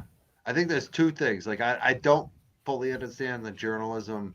What is that called? There's like a protection of like revealing your sources in other states. I don't know all the details. They should look at what other states are doing so that we have a little protection as journalists.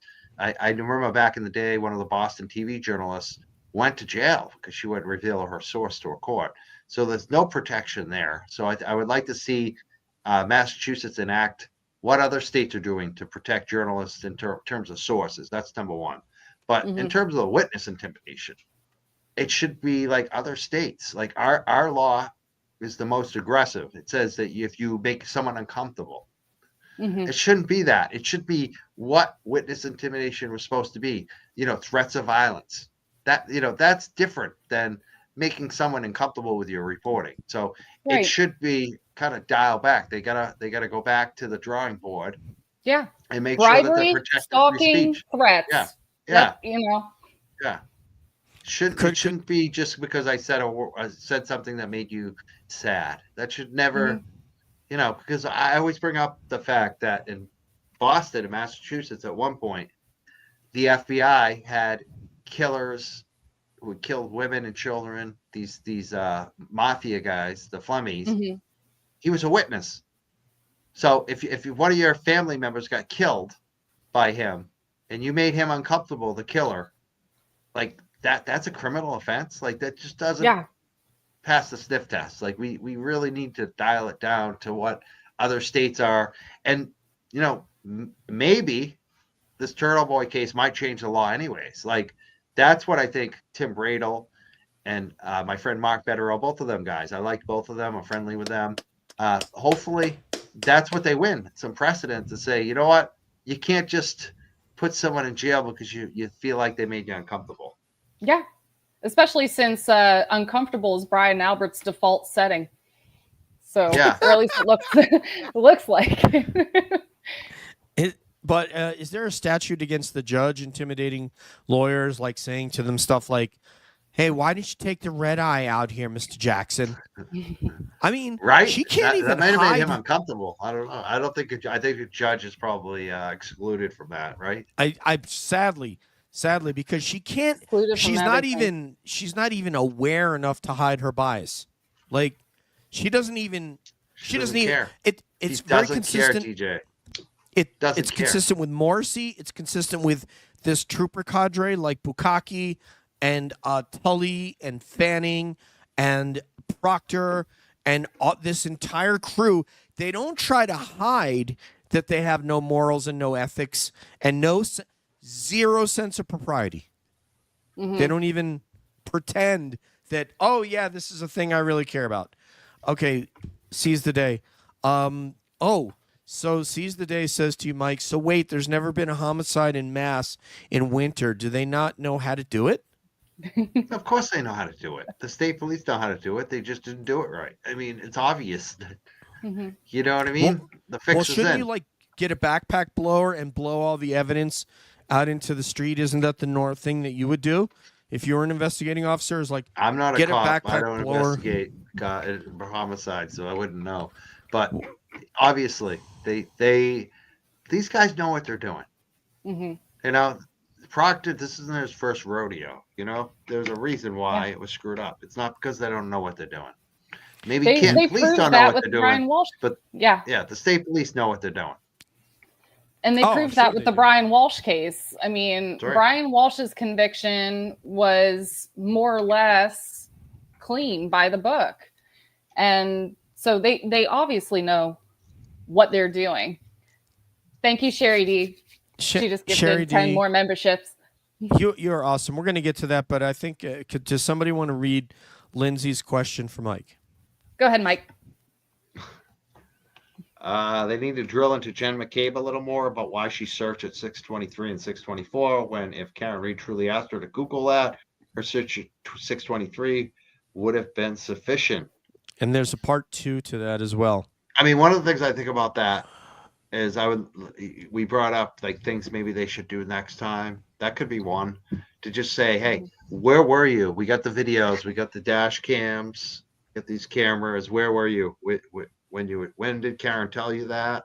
Because I don't see it. Like I don't see that actually happening in any of the video. Yeah. So that could be actually a good point, a very good point actually, Lindsay. I agree. Well, and Karen was hysterical. It shows in the video. Genuine.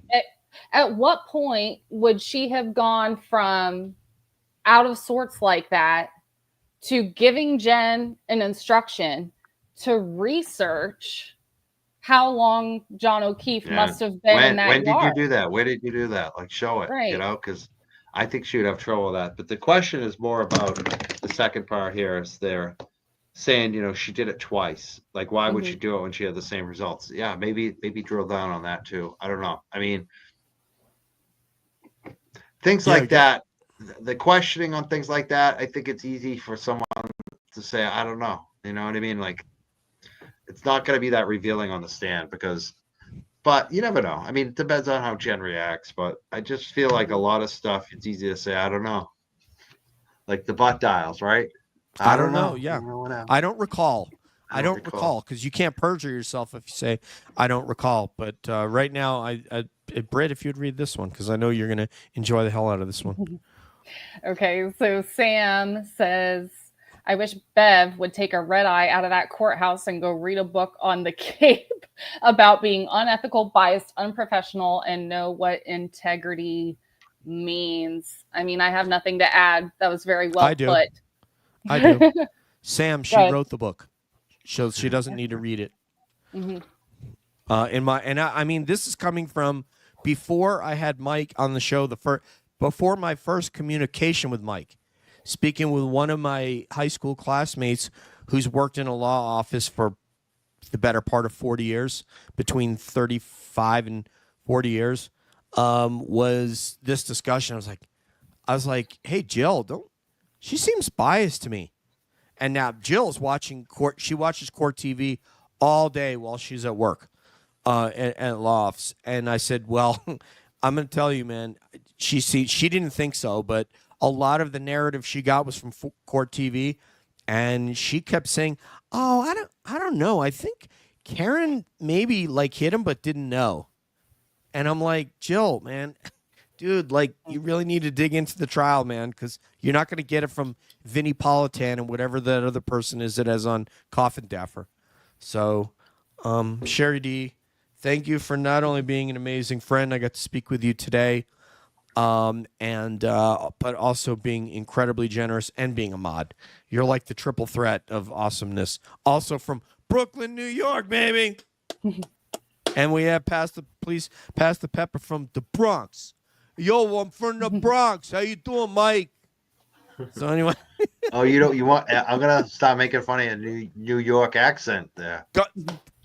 Give it to me. We do I've done Scottish on the show. I don't do New York. I'm a snob. I don't do New York. I wouldn't lower myself. Oh, man, you are so cold. We did. I've done we have Scottish a on the Yankees show. issue here. Yeah. We don't have an issue. I don't like Bucky Dent, man. I just don't like him. What was that? 1977. Come on. Don't talk about that. I was just a kid. That broke my heart. I cried for a week. That bastard. Bucky He's over there going, shut up, dude. Get out of here. Bum. You guys got revenge on us, man. And what was it, 2004 or whatever? There's a whole Netflix series on the comeback. So, plus we got the Diamondbacks, I think, did that to us in the 2000. So anyway, let me see what else we have from the chat. Yes. Oh, well, while you're looking, so speaking of the trial, do you believe that this second time around, the jury will be allowed to know about the federal investigation? I don't know. I hope so. I mean, that's one of the things I brought up to Betterow. He basically said that he thinks they won't be, but they'll be told that it's not an insurance company. It's not someone, anything affiliated with Karen Reed. So yeah, maybe no one they'll with a dog split in it. the fight. Yeah, so maybe they'll do it that way. I don't know. That's a good, interesting question. I think they should. I really hate that they have to cover up the truth. I agree. I mean, it's bad when you have, for the very first time ever, an ongoing state murder investigation being federally investigated. Something's wrong. Yeah. You should. You should. Yeah. But we have to view this through the lens of Judge Bev. And we just talked about how motions that she denied. Richie Microdots did an entire video on motions she allowed for the prosecution, motions she didn't allow for the defense, how she spoke to them, the tone in which she used in speaking, even to Eliza Little. You would think, oh, okay, this, she's a woman. She hasn't spoken that much in trial. She is biased. And let me get, I'm sorry, go ahead. Oh, no. I was just going to say, and she should have been off the case 3 times over by now. Oh, easily. There should have been a lot of people said, that judge from the Alec Baldwin trial, if there was that sort of a thing where they admitted into evidence and then on the stand on cross admitted that not only was it tampered with and inverted, but they had to artificially put the timeline in there because the timeline would have been backwards. Right. So it's I mean, obviously that would have done been, by that woman from the New Mexico, that a real judge, unlike Bev, would have dismissed that case. And I hate to say that because it sounds like hyperbole, but it's not like Alan and David can come out and say this, or Mark. Mark could have to make an argument in front of her. You know what I mean? Mark could have to make an argument in front of Bev. Yeah, another reason I think the prosecution is we talked about the phones. They're trying to seize the phones of Karen's parents. One thing that we didn't bring up about that is it's pretty obvious to me that the district attorney was the subject of the federal grand jury. Like that, they haven't said it. The feds haven't said it. They haven't named him as a target, but I think it's pretty clear he's the target. And I feel like they're seizing phones. They want to get at Karen's parents' phones to see if there's anything with the feds on that. Oh. So there's a lot of shady stuff going on that doesn't happen in a normal courtroom, a normal trial. And I just, I can't believe Bev lets this go on. It just. So she's not honest. Twist, right? Yeah. So plot twist, would that make it to where Morrissey could further down the road be charged with witness intimidation possibly against Bill and Janet Reed? Yeah. I think it would be more like civil rights violations. That's what the feds seem to like to go to on that stuff. I mean, there's a rumor from Grant and them that Tully is under federal investigation or on a grand jury for civil rights violations against Lindsay, actually, which is, I mean, I don't know what to trust from Grant because Grant he just makes so much shit up about me. I can't trust anything, but you never know. Like, I wouldn't be surprised if Brian Tully is under some kind of. Yeah. I mean, they wouldn't have moved him for a whole lot of reasons. So. Yeah. Rehomed him. My unprofessional theory on this, just having watched other cases, is that people have said, and I've had a number of phone calls with people in this case, and I know you have as well, Mike, and I know Britt has as well. And they're like, why haven't they made an arrest yet? Why haven't they made an arrest yet? So I'm going to look at the entire ecosystem and try to figure out, whenever you're trying to figure out what somebody is doing, you can't think the way you think. You have to try to think the way they think. That whether we're talking for military strategy or otherwise, just in life, even being an empathetic person. Like if I want to view why Mike is reacting and saying these things on his show, then I have to place myself in Mike's position and say, okay, if I were Mike, they're in Massachusetts with those troopers, basically outside my house with somebody like KP, who's a vengeful person trying to dig up dirt. And so I could react the exact same way you did. So in terms of the Fed, that's the context.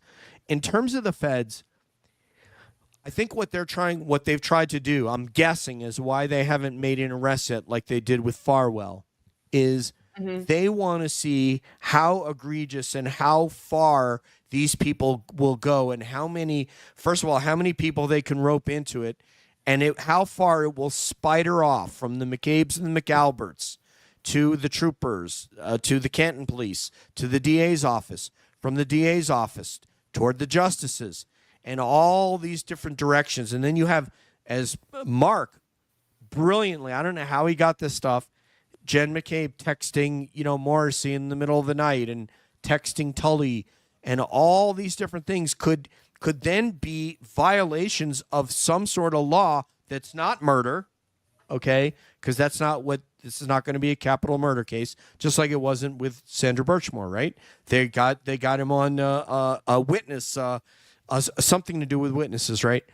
So I think they want to see how much they're going to do. And if you notice, as I have said to Britt on the phone, is that Brian Albert is quiet. He's in his corner. He testified. He did what he had to do, and he's quiet.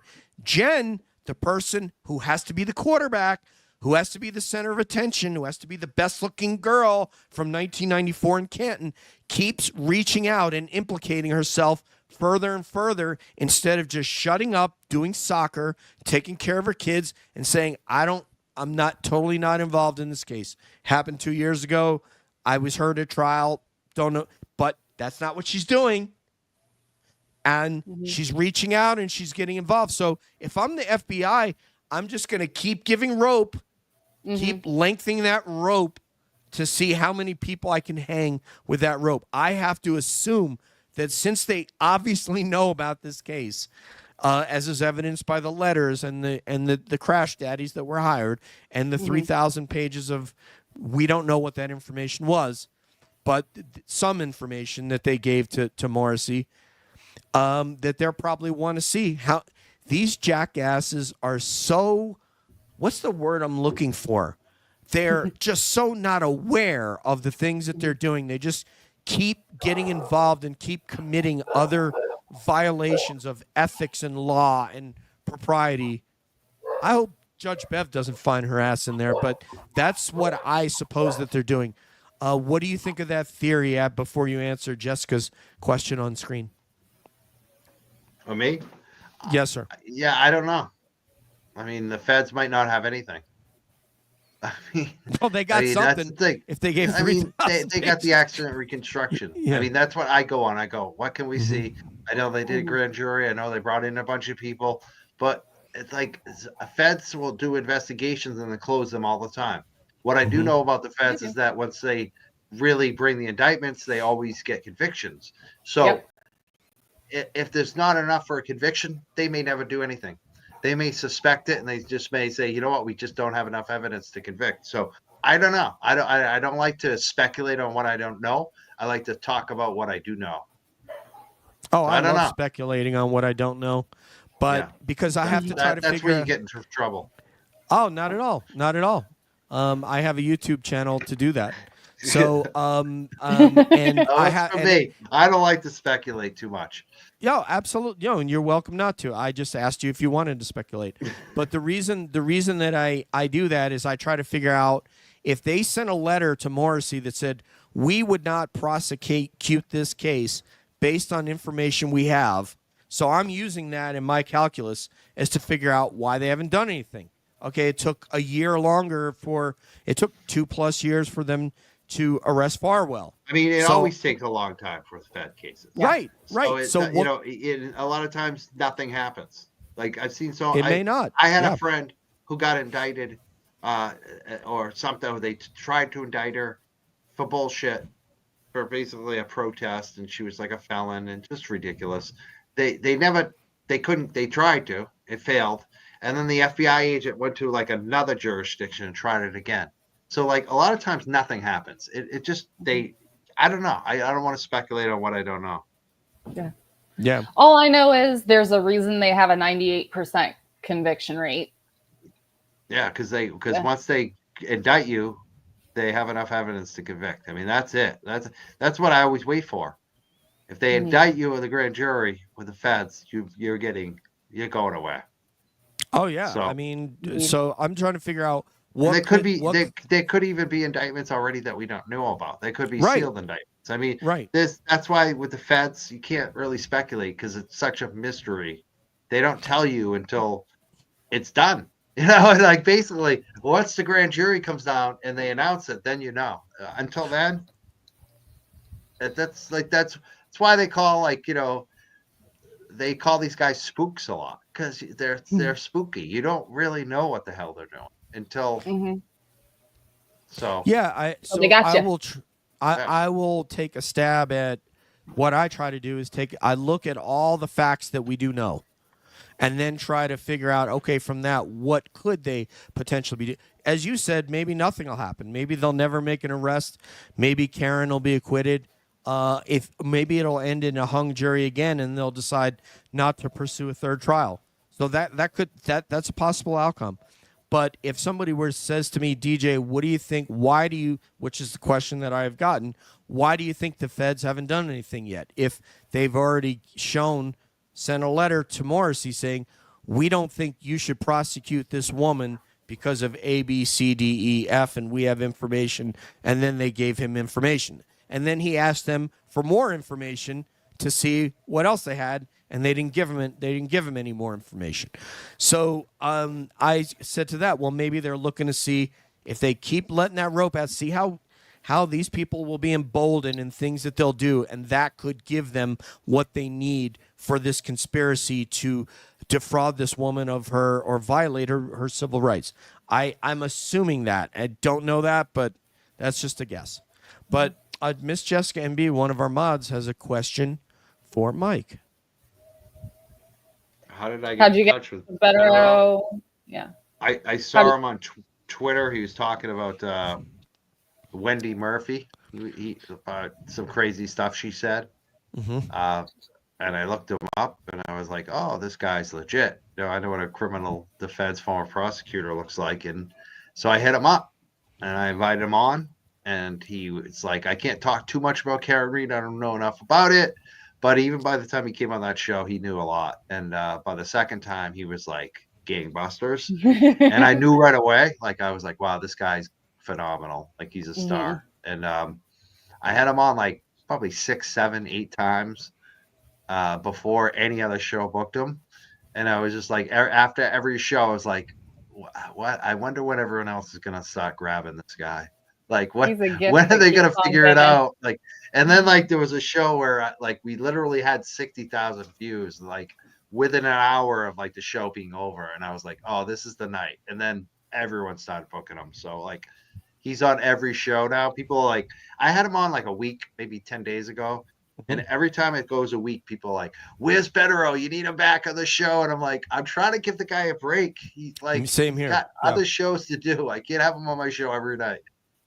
So, same here. He came on twice, and I haven't asked him back yet. And really was just out of respect for his time and knowing that he's now working on Turtle Boy's case, and obviously he put you in a letter. I don't know if he's going to be representing you or if you don't need him right now, but I hope he does. I have my own attorney. I mean, I haven't needed him yet. If I have to testify or anything, I'll bring my attorney in. Betteros, he's really he's so bright, and he's playing tri-level chess. These people are playing, some of these, yokels that he's up against are playing checkers. I think what's most interesting is what you think maybe Cosgrove has, and I know we don't know and he can't say official communications, but I'd be very curious to know what Cosgrove's response to his letters has been, because he's been very graceful with Cosgrove. I think I think there has been some.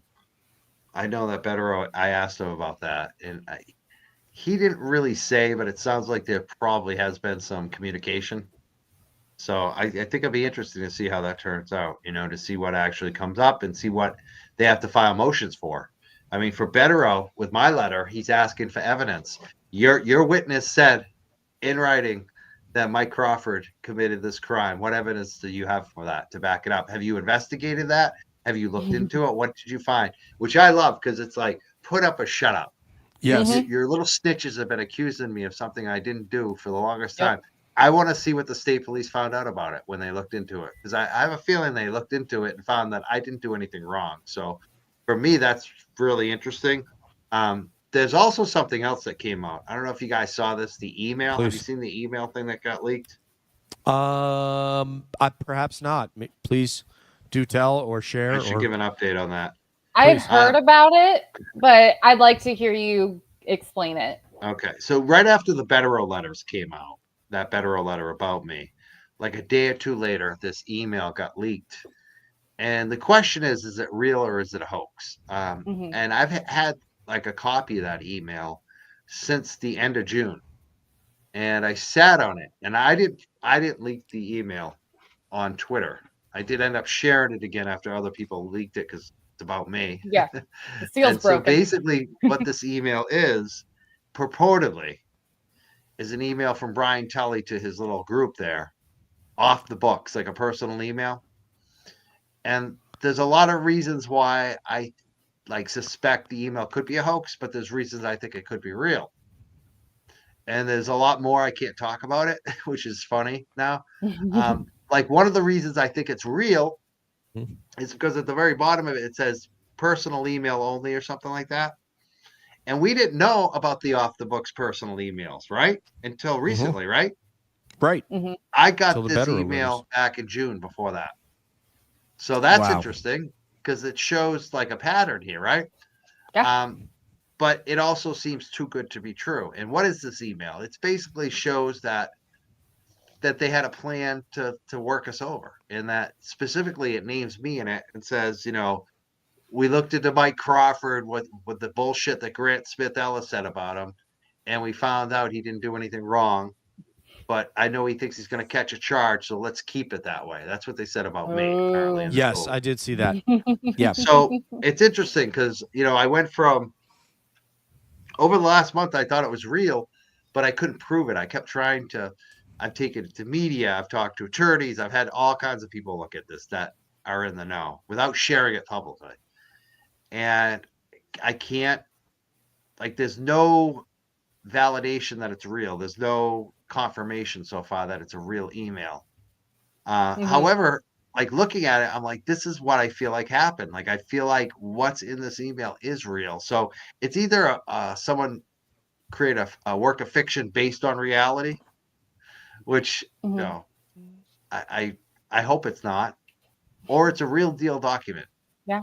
And I'm like heavily invested in this to find out, and I think I'm gonna find out. And I think it just unfortunately is going to take a little more time than we thought. But I think by this time next month we'll know. We're gonna know. And if it's real, there's a good chance that shit's gonna happen, like crazy stuff related to that, and even more shit's gonna come out. So just stay tuned. You know, and that's what I've had the whole time on this. I felt like just focus on what we do know and just keep dripping it, and the truth's gonna come out. You know, and I know that a lot of people who are, whether they're in law enforcement or they work at the courts, they're watching all of our shows. Really? And a lot of them saw what they did to me and didn't like it. Let's just put Interesting. it that way.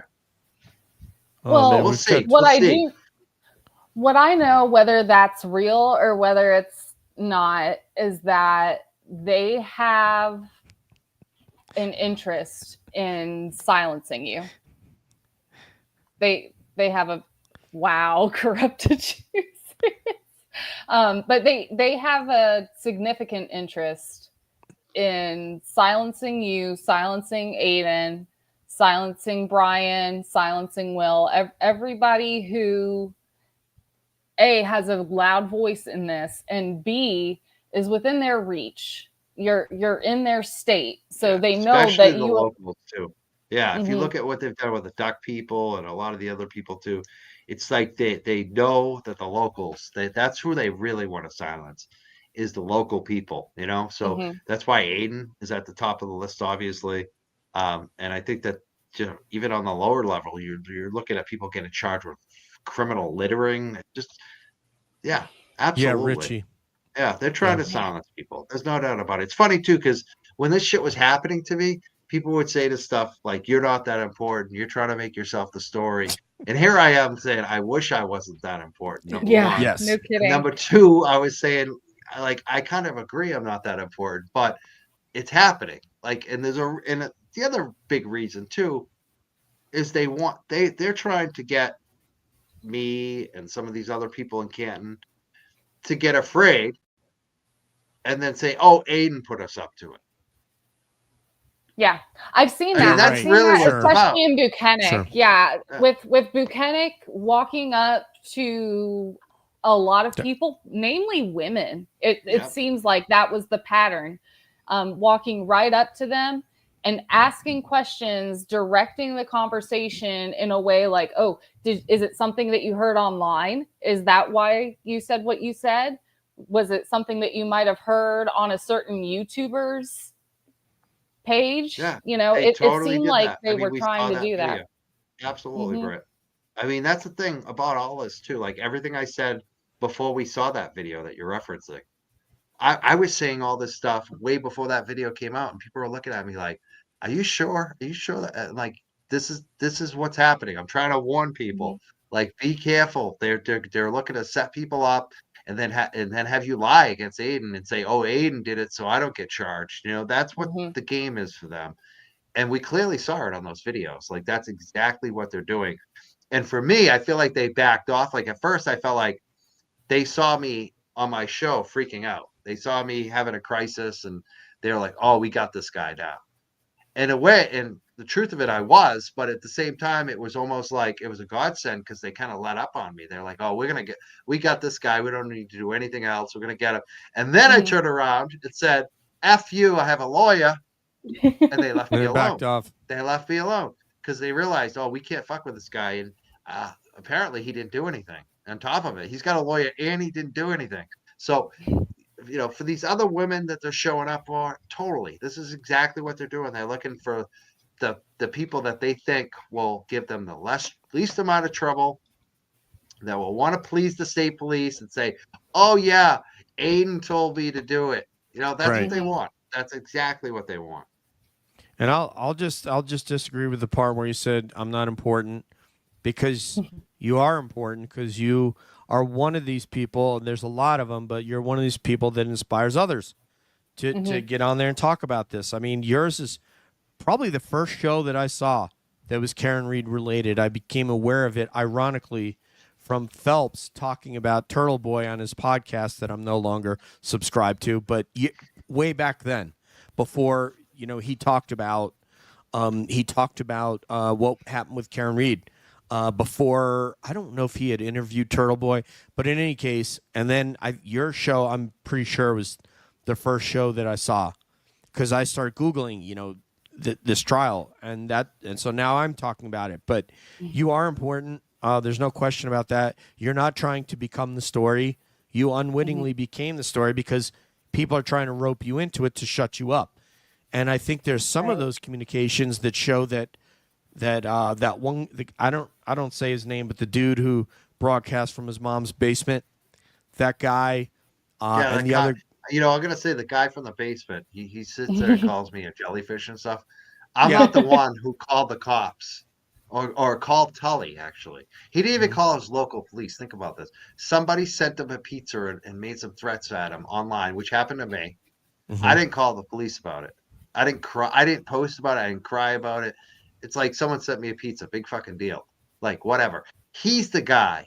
That's how much of a wimp. That's what all these Mhm. people are. They're the Oh, biggest wimps totally. around. They act so tough, but Oh, they're the ones who actually call the Yep. cops when someone sends a pizza to the house. They're the ones that call. totally. Not only that, they call the state police. They call Tully. Can you imagine calling a lieutenant detective from the state police and said, "Somebody said something nasty about me on the internet, so they're gonna beat me up"? I mean, Oh my are gosh. you kidding me? Are you Have freaking you kidding me? I Mike, had are you Nazis. guys I had I neo will say, Nazis put me on their death list.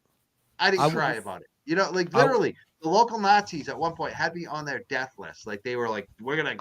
There was like all these, what do you call them? Democrats, yes, socialists, and then it most was like Mike wanted. from the Young Jurks. Like, and he calls me a wimp. I am not afraid of any of them. I'm not afraid of I, any I of know them. you're not.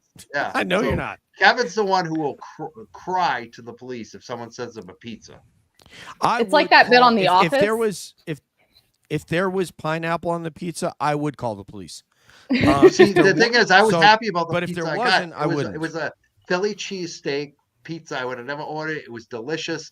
I I would gave have. the Yeah, lady cash. I gave her a big tip, and I yeah, put I put would do that. myself on the do not deliver list, and they never come back again. Yeah, I mean that would be fine. But if there was It was fine. pineapple, I would have called Tully I knew the personally. lady was coming. I was So watching her drive down my driveway. She was waiting for her. It's beautiful.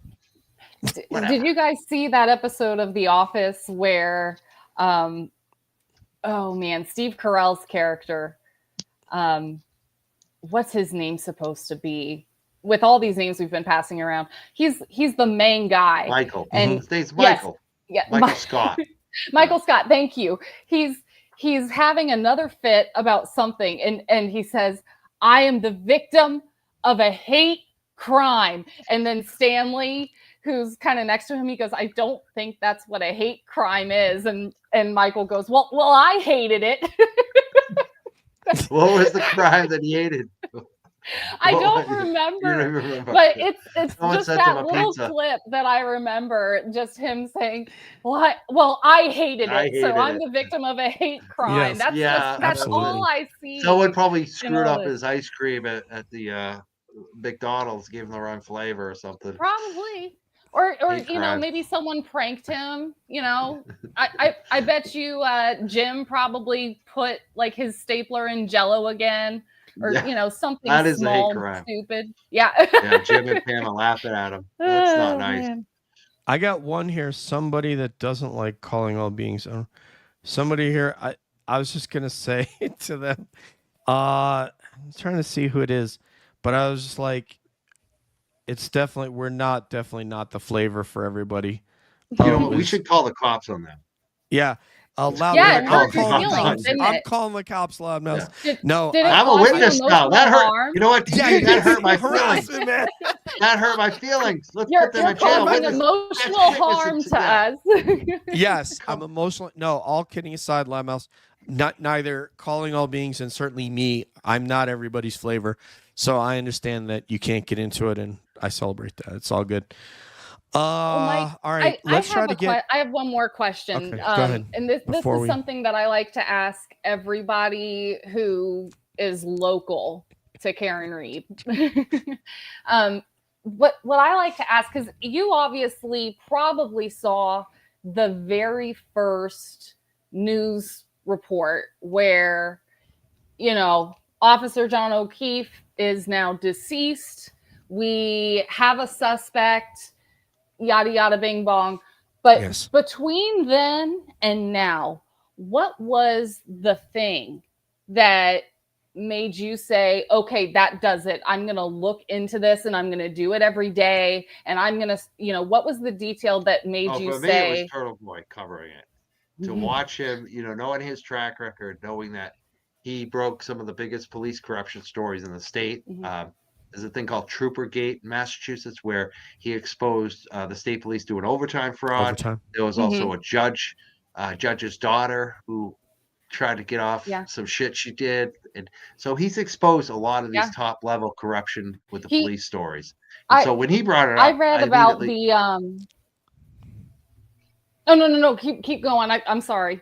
I was going to say, when he brought it up, I immediately said, okay, it's got to be credible because this guy's not going to risk his reputation if it's not real. So that was the first thing. But the big thing for me is when you find out that Colin Albert had been served a federal subpoena to testify at a federal grand jury. And I'm like, why is this kid who's in college getting served? I mean, it made sense to me. It was like, oh, he's in a federal grand jury because of the DA and the corruption here with the state police. And so that's when it kind of like, I was like, okay, there is something that makes sense to me. And knowing that the feds were investigating it, that's when, for me, it's like the feds aren't just investigating this if there isn't something to it. So that to me, that was it. That's when I started looking at it and watching. I started watching everything he was doing too, and I started looking at the court filings and So Colin was kind of your big. And the feds, knowing that the feds were that. I mean, that's the big thing. Even though beyond the name Colin, it's just the fact the feds are looking into this. Yeah, absolutely. When you mentioned Turtle Boy covering other police corruption stories, I did a little looking back because I obviously I'm in Florida, so I had never heard of Turtle Boy before the Karen Reed case. But one thing that I found very interesting that he covered unrelated to this was a girl who was hired into the force, and it turned out that she was a drug dealer Leah prior Chinduso. prior to joining the force. What that a they, wild they, story that one was. Oh my, yeah, that was Part of the something. Troopergate scandal too. I mean that got folded. There's so many little tentacles from all of that. I mean, it's funny because that the guy she was dating was the real kind of kingpin. It was mostly weed too, but she was definitely involved in it. And then they hired her. They basically used her against the boyfriend, so she was basically a rat against her boyfriend. And he started a website. I don't know if you ever heard of this website, but it was a big deal for a while, called Who's a Rat, whosarat.com, where he Oh would my actually goodness. name all the crooked confidential informants and like Oh post their my. names and what they look like. And you'd have to pay for it. So if you were a local criminal, you were worried about getting set up, you'd look it up and say like, oh, it'd give you like a freebie. I've seen, like, back in the day, I used to go in there and look, be like, Raleigh, Massachusetts, John Peterson. He's got brown hair. He drives a Chevy. Like, it's so funny. Street But that name was is her Mickey. Yeah. It's like been verified for criminals. Yeah. Do you know what And that it would shows give you though, Mike? information too, like that this guy will lie. So, if you get busted by him, bring up this. He lied about this. It would give you like Oh a my little gosh. dossier. It's crazy. Do you know what that shows you though? Is that police officer? He was a higher ranking dude, the one that she was dating. That Oh yeah, helped her he was like get, third in command in the Yes. state police. He was Oh my Daniel gosh. So, Royston. so what it shows you, is that the screening process is just not there, and that people that are entering into this career field, not obviously we're talking about minority, not the majority here, and so it's not just focused on the Mass State Police because there are other police agencies that have this, but they are but specifically here, these people feel super empowered. So. My high school classmate is the colonel of the New York State Police right now. So he's like Mon was, a month ago. So, and he's a man of very, very high integrity, but I think a lot of these people, the screening process is not working because people get in there I can get in there and I can be a criminal and I just don't have a moral grounding. I think the screening process is there.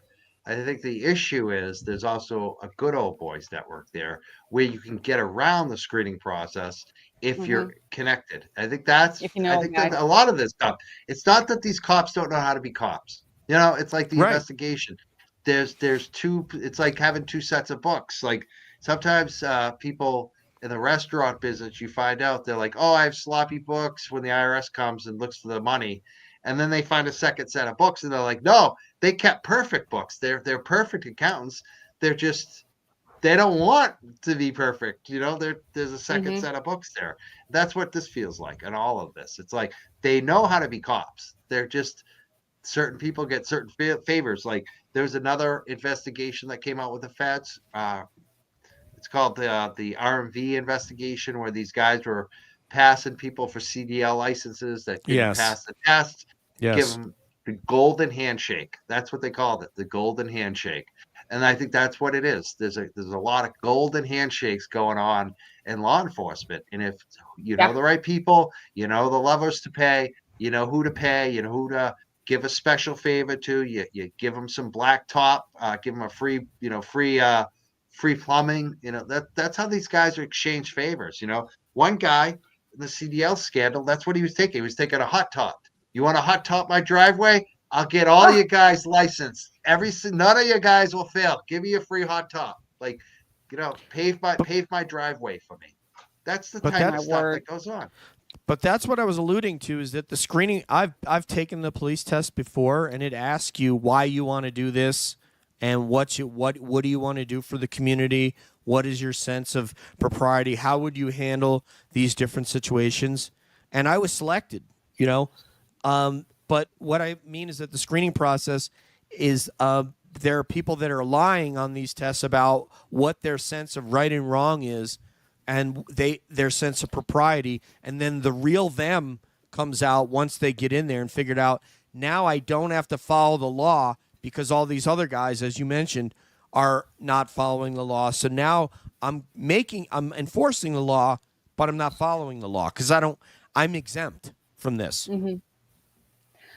So that brings me to a question that I'd like to get your take on, Mike. I've brought this up, DJ, on your show before, but I did a little, just some preliminary looking into Morrissey. And one of the things that led me to was the mass.gov history of elections.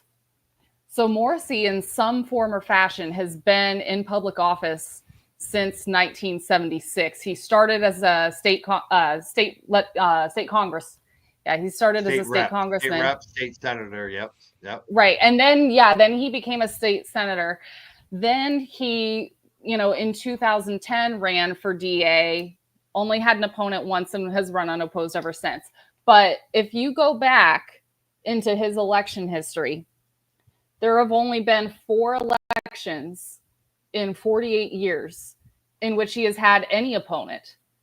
3 of those were in the general election. In the 4th election, there was a primary opponent and then no opponent in the general. So let's see. 76, he had opposition. He had a primary electorate opposer in 1984. And then not again until 1990, he had opposition in the general.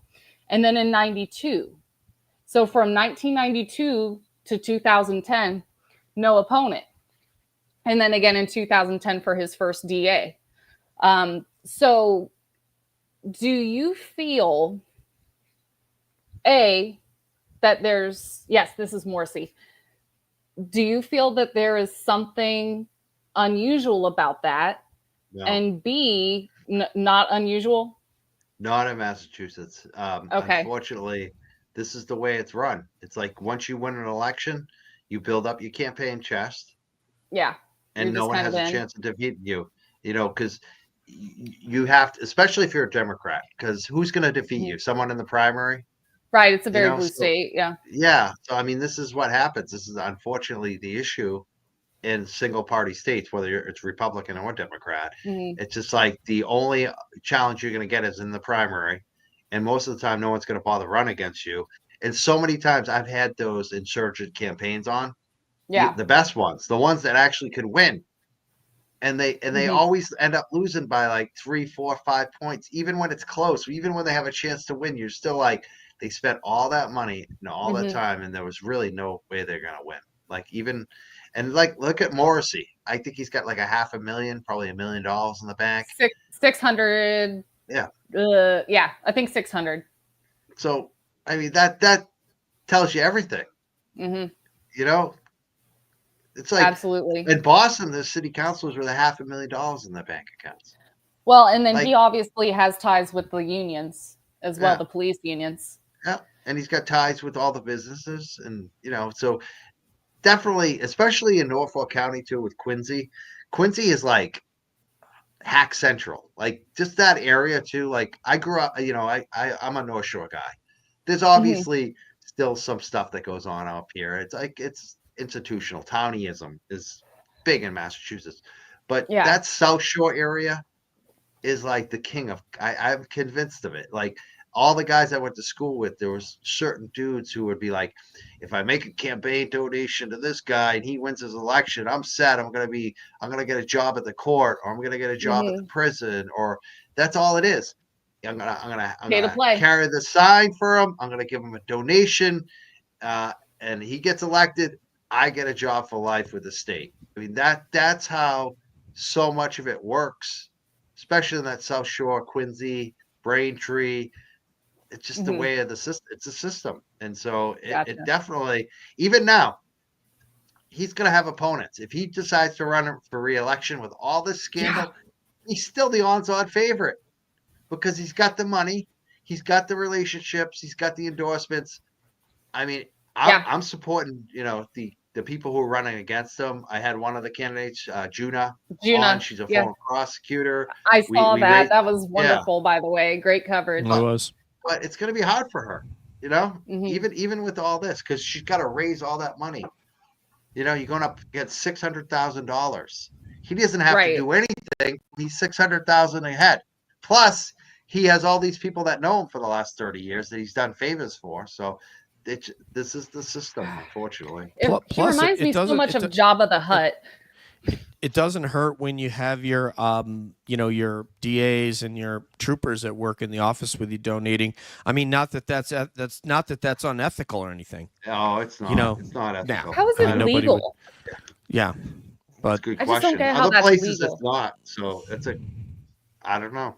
yeah, Yeah, I mean, Emily D. Baker said this was not the thing that they did in LA County. The investigators that they had in the DA's office were not county sheriffs. Juna said if she's elected, she won't allow it. She won't take the money from.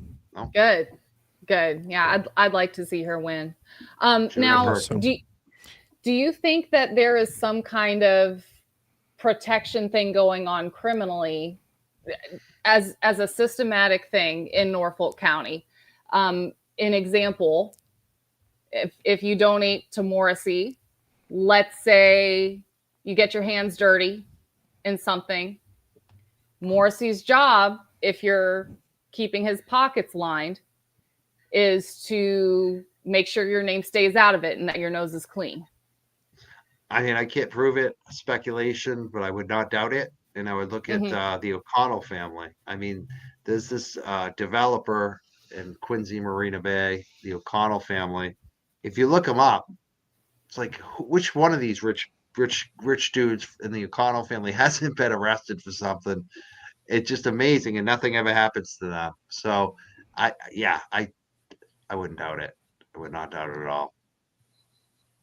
All right, so we've gone about 2 hours, a little over 2 hours, which is about not quite a cab record, but we're getting close. So, what I want to do now, I want to direct everybody. There is so a lot of you are on Mike's channel that are here.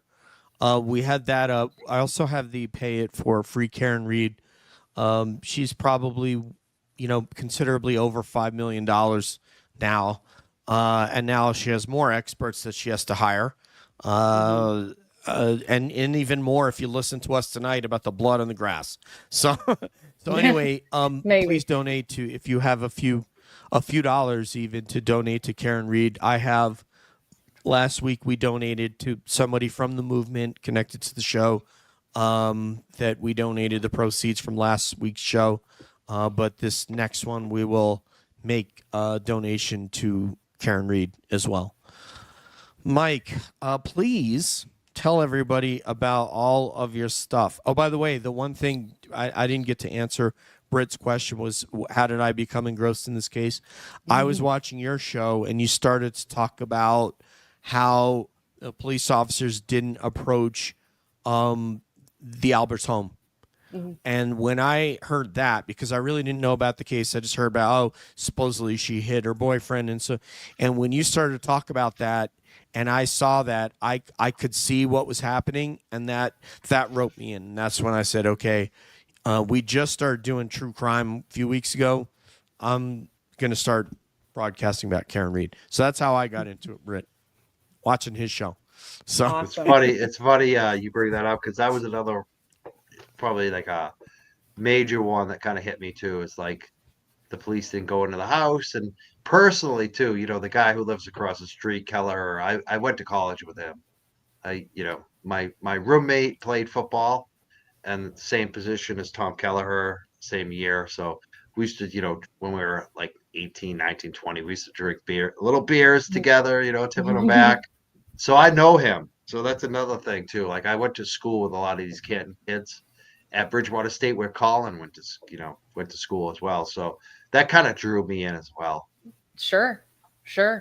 And then, also the allegation that they had the whole event on video and it turned out to be a lie. Yeah, that's like crazy. Yeah. They got and people believe that. CBS News reported it. Yeah. It's we could go on forever about it. Yeah, it's a very that's what makes it. It's so egregious from every level, from the Canton cops to Kelleher, and you and I have that connection. We have a 6-degree separation because my teammate who from Dean, who's in law enforcement now at a very high level, is friends with Kelleher, and you're friends with Kelleher. Does he like him? He likes him, defended. obviously. He defended the fact, and first of all, I'm not naming him. I love this guy and I respect him. I gotta say, I like Tommy Kelleher. You know, I haven't talked to him in 30 years or whatever, but I always liked him. Thought he was a good guy. Yeah. Obviously not. I don't. So- I see that. I'm not gonna say that because, I mean, we don't know. I will. Yeah. You know? I will. I'll say it because, and I would say it to his face too, because if you're gonna not come out of your house and you're not gonna get involved in this and you're gonna say I don't, and so to bring it back to people have heard But me maybe say this before. I always think maybe he didn't come out of the house because of the conflict. Maybe he's like, I'm too close to these guys. I don't want to be here. I don't want to. You know what I mean? I don't know. Sure. I don't have all of a sudden there's We haven't seen him speak about it. You know, Turtle Boy, exactly. That's the problem. I mean, the issue I have with Helena Rafferty is how she spoke about it. Like, she came out and said some crazy shit. I haven't seen Kelleher say a bunch of crazy shit. So, I mean, I give him a pass on that. Like, maybe it's because I like the guy too. I mean, I admit, you know, when you know someone, you have a bias. Well, see, that's the problem. That's the problem because that's not what this is about. This is not about bias. This is about the facts of the case. And Turtle Boy said this guy had 3 Ring camera videos in front of his house and said, I don't have anything. I don't have any video. And I'm sorry. I'm too, you know, when it comes to like human to human relationships and in my friendships, I have a lot of grace and love and empathy for my friends. And I'm not going to give that grace though when too many things just don't add up. And what I get notifications if a bug flies by my Ring cam. Let me just finish. My teammate told me that when I brought this case up to him, and he told me he's friends with Tom, he said that they couldn't have gotten a warrant to go in that house, and I just don't believe that. So they could have definitely gone in. I mean, they could have asked to go in. But he said no. But the thing about the Ring camera, I gotta say, like, I have Ring cameras. A lot of nights I don't turn them on, you know, and I don't leave them on because if I leave it on, anytime someone goes by the trail, it picks it up. Anytime the UPS truck, so I don't leave it on until, you know, I'm buttoned down for the night. You know what I mean? Sometimes I do a show, I'll turn it on just to make sure, you know, I'm doing the show. I know what's going on out there. But a lot of nights I just forget to turn it back on. So, like, these things, the cameras, we don't know. I mean, that's the thing. I wish he was a little more transparent in terms of speaking out about his situation, but he probably can't. So, I don't know. I don't like to harp on that because I feel like we really don't know. We don't know. And these people have a lot I feel like people are suspicious, though. I get it. I mean, they live across the street, didn't come out. You gave the solo cups. You didn't come out. You haven't spoken. Oh, thank you. Ring cameras I forgot about that. I get that. I get it. I forgot about that. You said that. Yeah. You just. But at the same time, you never know. So, you never know. So, like, okay, so to personalize it, you know, I was an aviator in the Air Force. We crashed 4 airplanes out of 24. 3 of those, everybody died. One of them, everybody survived. And if I was on one of those crashes and we're a crew of 7, if one of those pilots did something that violated our flying regulations that we, the crew, didn't agree on, and people got killed or hurt, I'm diming that guy out because, and I said this on past shows, the SEALs who dimed out Eddie Gallagher, Navy SEAL Chief Eddie Gallagher, they said this dude executed a 15-year-old Taliban insurgent that we were supposed to take in, and that ain't the only one that he did that with.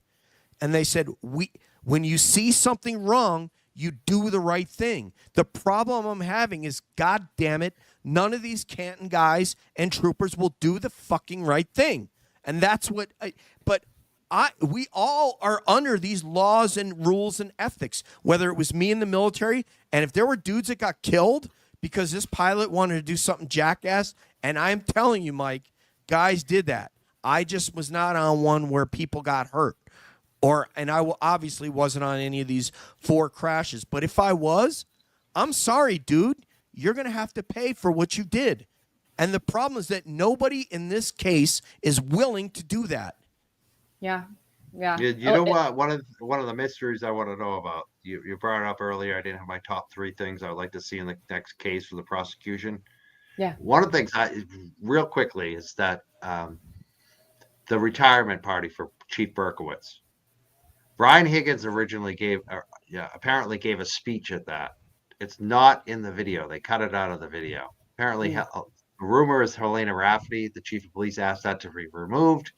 And apparently, what he said, Higgins, is that if you need to hide a body, Chief Berkowitz is the guy you go to. That would be the place I'd want to kind of dig into if I was the prosecution.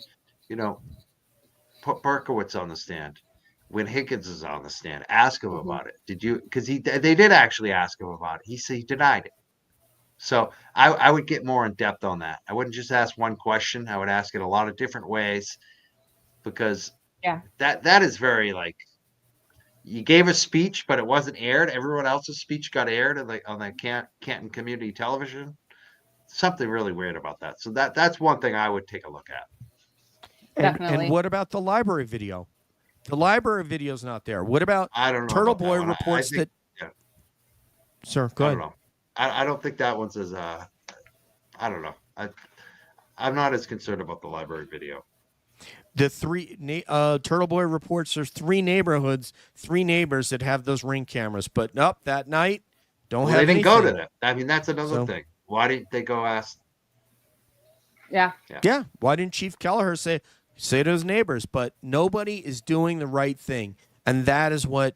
That's why I'm into this case. It's just because nobody will do the right thing, and I'm hoping that somebody will be made an example of. So these next young officers that are coming up in the Mass State Police and in the Canton PD are, because there's not guys like Peter Murphy. Because I guarantee you, if Peter Murphy was there, he'd be going on Brian Albert's door. I can guarantee.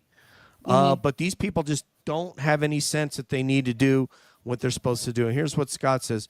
Yes, Kelly Grubin, but it's complex. Tom CPU's entire video library was sold to a documentary company, but a recent episode of Seeking Justice, Tom CPU replayed the footage of Kelleher's house. So I guess, I don't know if that shows the angle or not. So there's so much. You guys in the chat have been absolutely amazing tonight. Why didn't say officer down?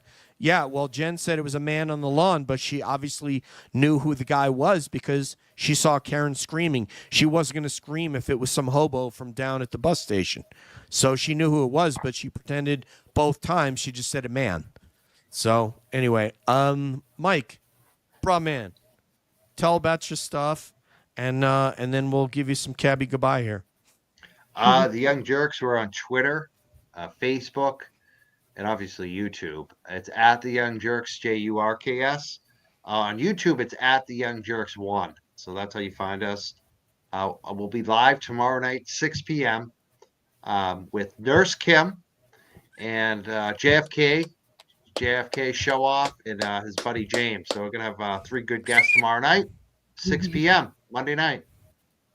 That is awesome, and all of your stuff will be in the show notes for this podcast. So as it was last time, and every time you come on, everything I can find on you is in that in the show notes. Thank you. You have an awesome show, Mike. You're an awesome dude. Thank you. You do. And we so much appreciate your time. Thanks for sitting and chatting with us today. Thank you for having me, Brett and DJ. Yeah, Britt so did nice a great to get job. to know you. Great questions. She was so jacked about having you on, which I can understand.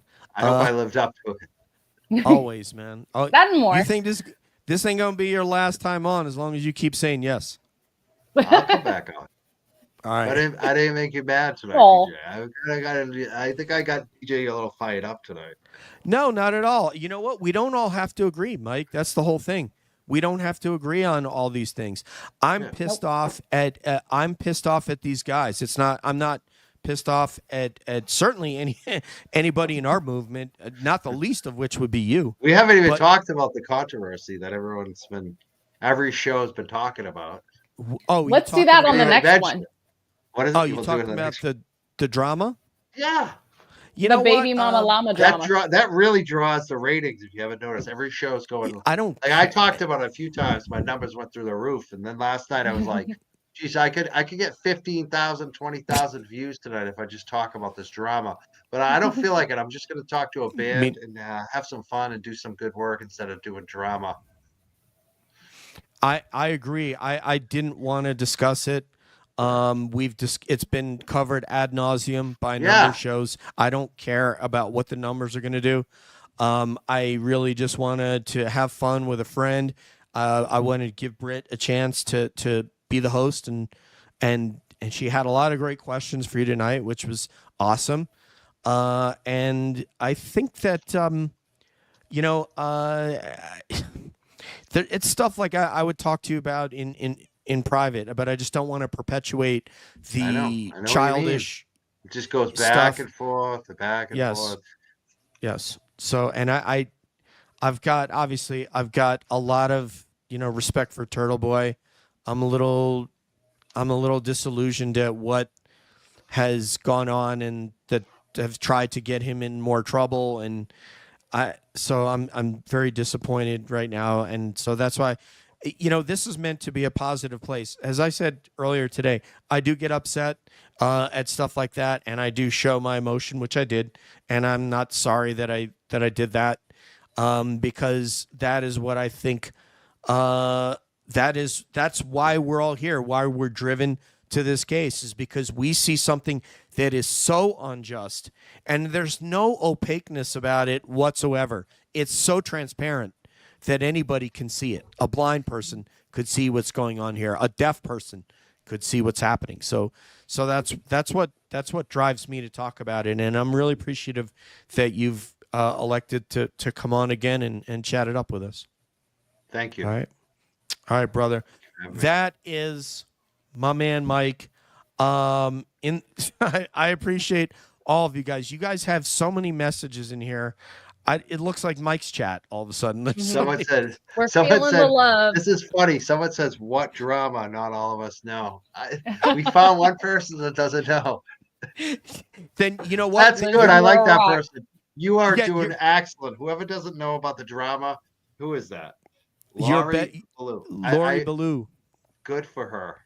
You're better for it because it's not something that you want to know, because it just takes away from what we're trying to do is to see that we're trying to see that Karen Reed is not arrested again and convicted and thrown in jail for this. And then we can we can keep working on Enrique and track what's going to happen because the wheels are already in motion with Sandra, and we can move on to other cases. But the drama is not. It doesn't do anything. It's it's divide and conquer, simple military tactics. So, all right. Absolutely. I mean, On I think that's a big part of it. It's dividing people. Yes. It does exactly what politics does. Exactly the way that the politicians mean to divide us so that we see each other as other. I'm American. This person isn't. If we can do that, I'm on the right and they're on the wrong. I'm the person that's correct. They're not correct. I don't even want to use that word because they'll say, "Oh, the right." No, I don't mean right, left, because that's all bullshit. That's all crap.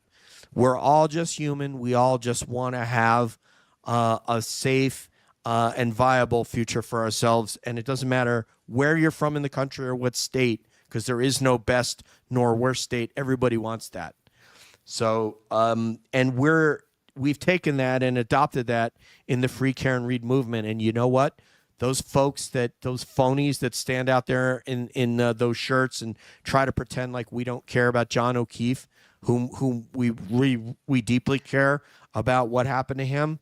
They love this. They love it. They hope that we go another 3 weeks and it just gets worse. Yeah. I mean, a lot of those people on that other side, they don't care about John O'Keefe. Like that KP, she all she cares about is how much she hates Turtle Boy. That's right. So, I mean, that's all you need to know. It's not, I don't care what she says. She does not give a shit about Karen Reed or John O'Keefe. It's just Turtle Boy. I hate Turtle Boy. That's the end of the story. Yeah. Amen. And she knows that Karen's innocent, but this is a very viable way to become popular, and she'll go and she'll troll people. She'll get on other people's shows so that she can promote her agenda. And you know what? Last time I went and checked this week because I tried to see how successful is she. She got like 34,000 subscribers. So Yeah, she's but doing those very are well. all from years ago when she was trolling a person who wasn't well. I mean, she is not popular too. Like it, and it's funny too. It's Like good. you could see this week what their game plan was. You know, to get Sean on their side, and KP doesn't care that Sean still believes Karen Reed's innocent because it's not about that for her. All she cares about is that Sean is anti-Turtle Boy now. That's really what KP cares about. That's the coalescence. And then she came after me. And I really feel like that she thought, oh, I'm flipping Sean against Turtle Boy. Let's try to flip Mike now. We'll hammer a Mike, and then we'll try to work on him with Sean. And it's just, this shit is so lame. It's just so fucking lame. I laugh so hard at the stuff she says because anybody who's wrestled and competed in any kind of grappling, I have to say this to you, young lady who hates Turtle Boy. One double leg takedown from Mike in public, like where you're going to land on concrete. I'm not doing that to her. No, I know you would. I know she'll you take wouldn't. it seriously. No. I know Listen, you wouldn't. I gotta but say, if you did, she wouldn't get up. One double leg, she wouldn't get up.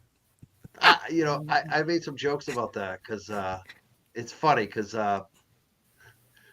there was an incident where she kind of came after Turtle Boy, and Kevin's like, why would Turtle Boy be afraid of a woman? Rah, rah, rah. And so I said, you know what, Kevin, I find her scarier than you, actually.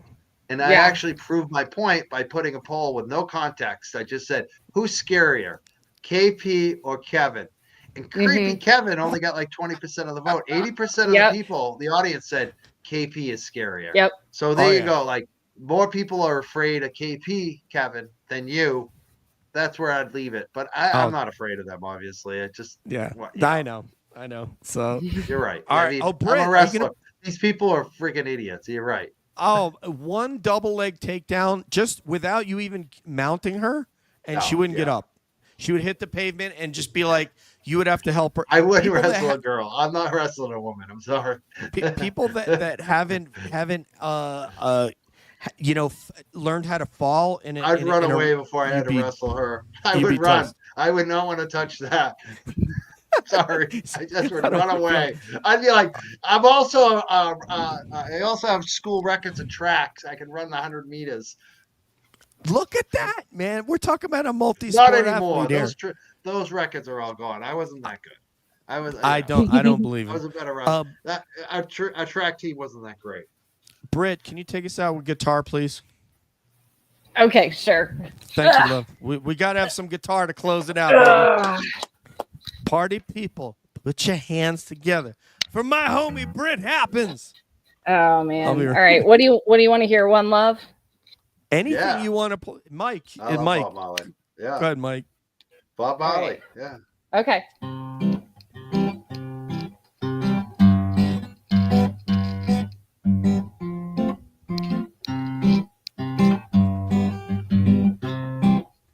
DJ's gonna have to sing. I don't sing, yeah.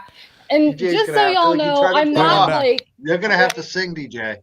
And I'm not a guitar player. Like, please don't take me for, I'm a saxophone player who Mike, after 2 hours of talking, I can't sing right now, but I would try if my voice were a bit more fresh.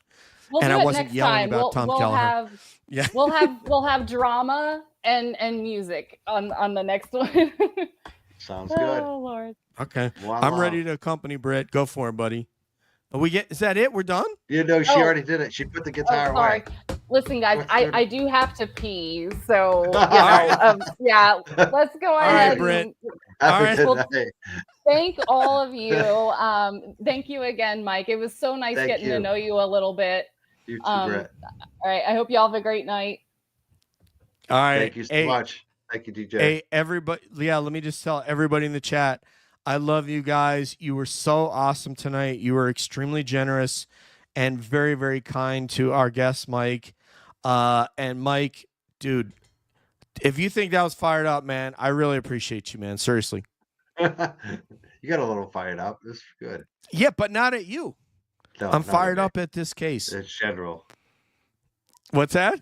I said just in general, you got fired up. In general, definitely, Yeah. man. And the audience needs to see that that I really am passionate about this case. This is not something that I'm just going to go to work tomorrow and forget about this. When I'm not working, I'm thinking about this. I'm thinking about what you guys are going through. I'm thinking about people at the standouts.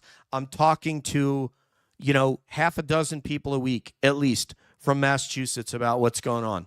So I do care, and hopefully that shows. This is not something that I'm doing for YouTube and subscribers and to be popular. It's something I feel very passionate about. Hopefully you guys can see that. I hope so. He's like, no, I can't see it. All right, Mike. I will see you January 12th, God willing. Okay. You make me laugh now, DJ. I don't know if I'm a guest or a host. I don't know what I'm doing tonight. You're everything. This is it's I'm on like- cab. You never know what's going to happen. You just never know. I think I'm better as a host. No, Thank you so much. Thank you for having me. I appreciate it, man. One love, everybody. We'll see you soon.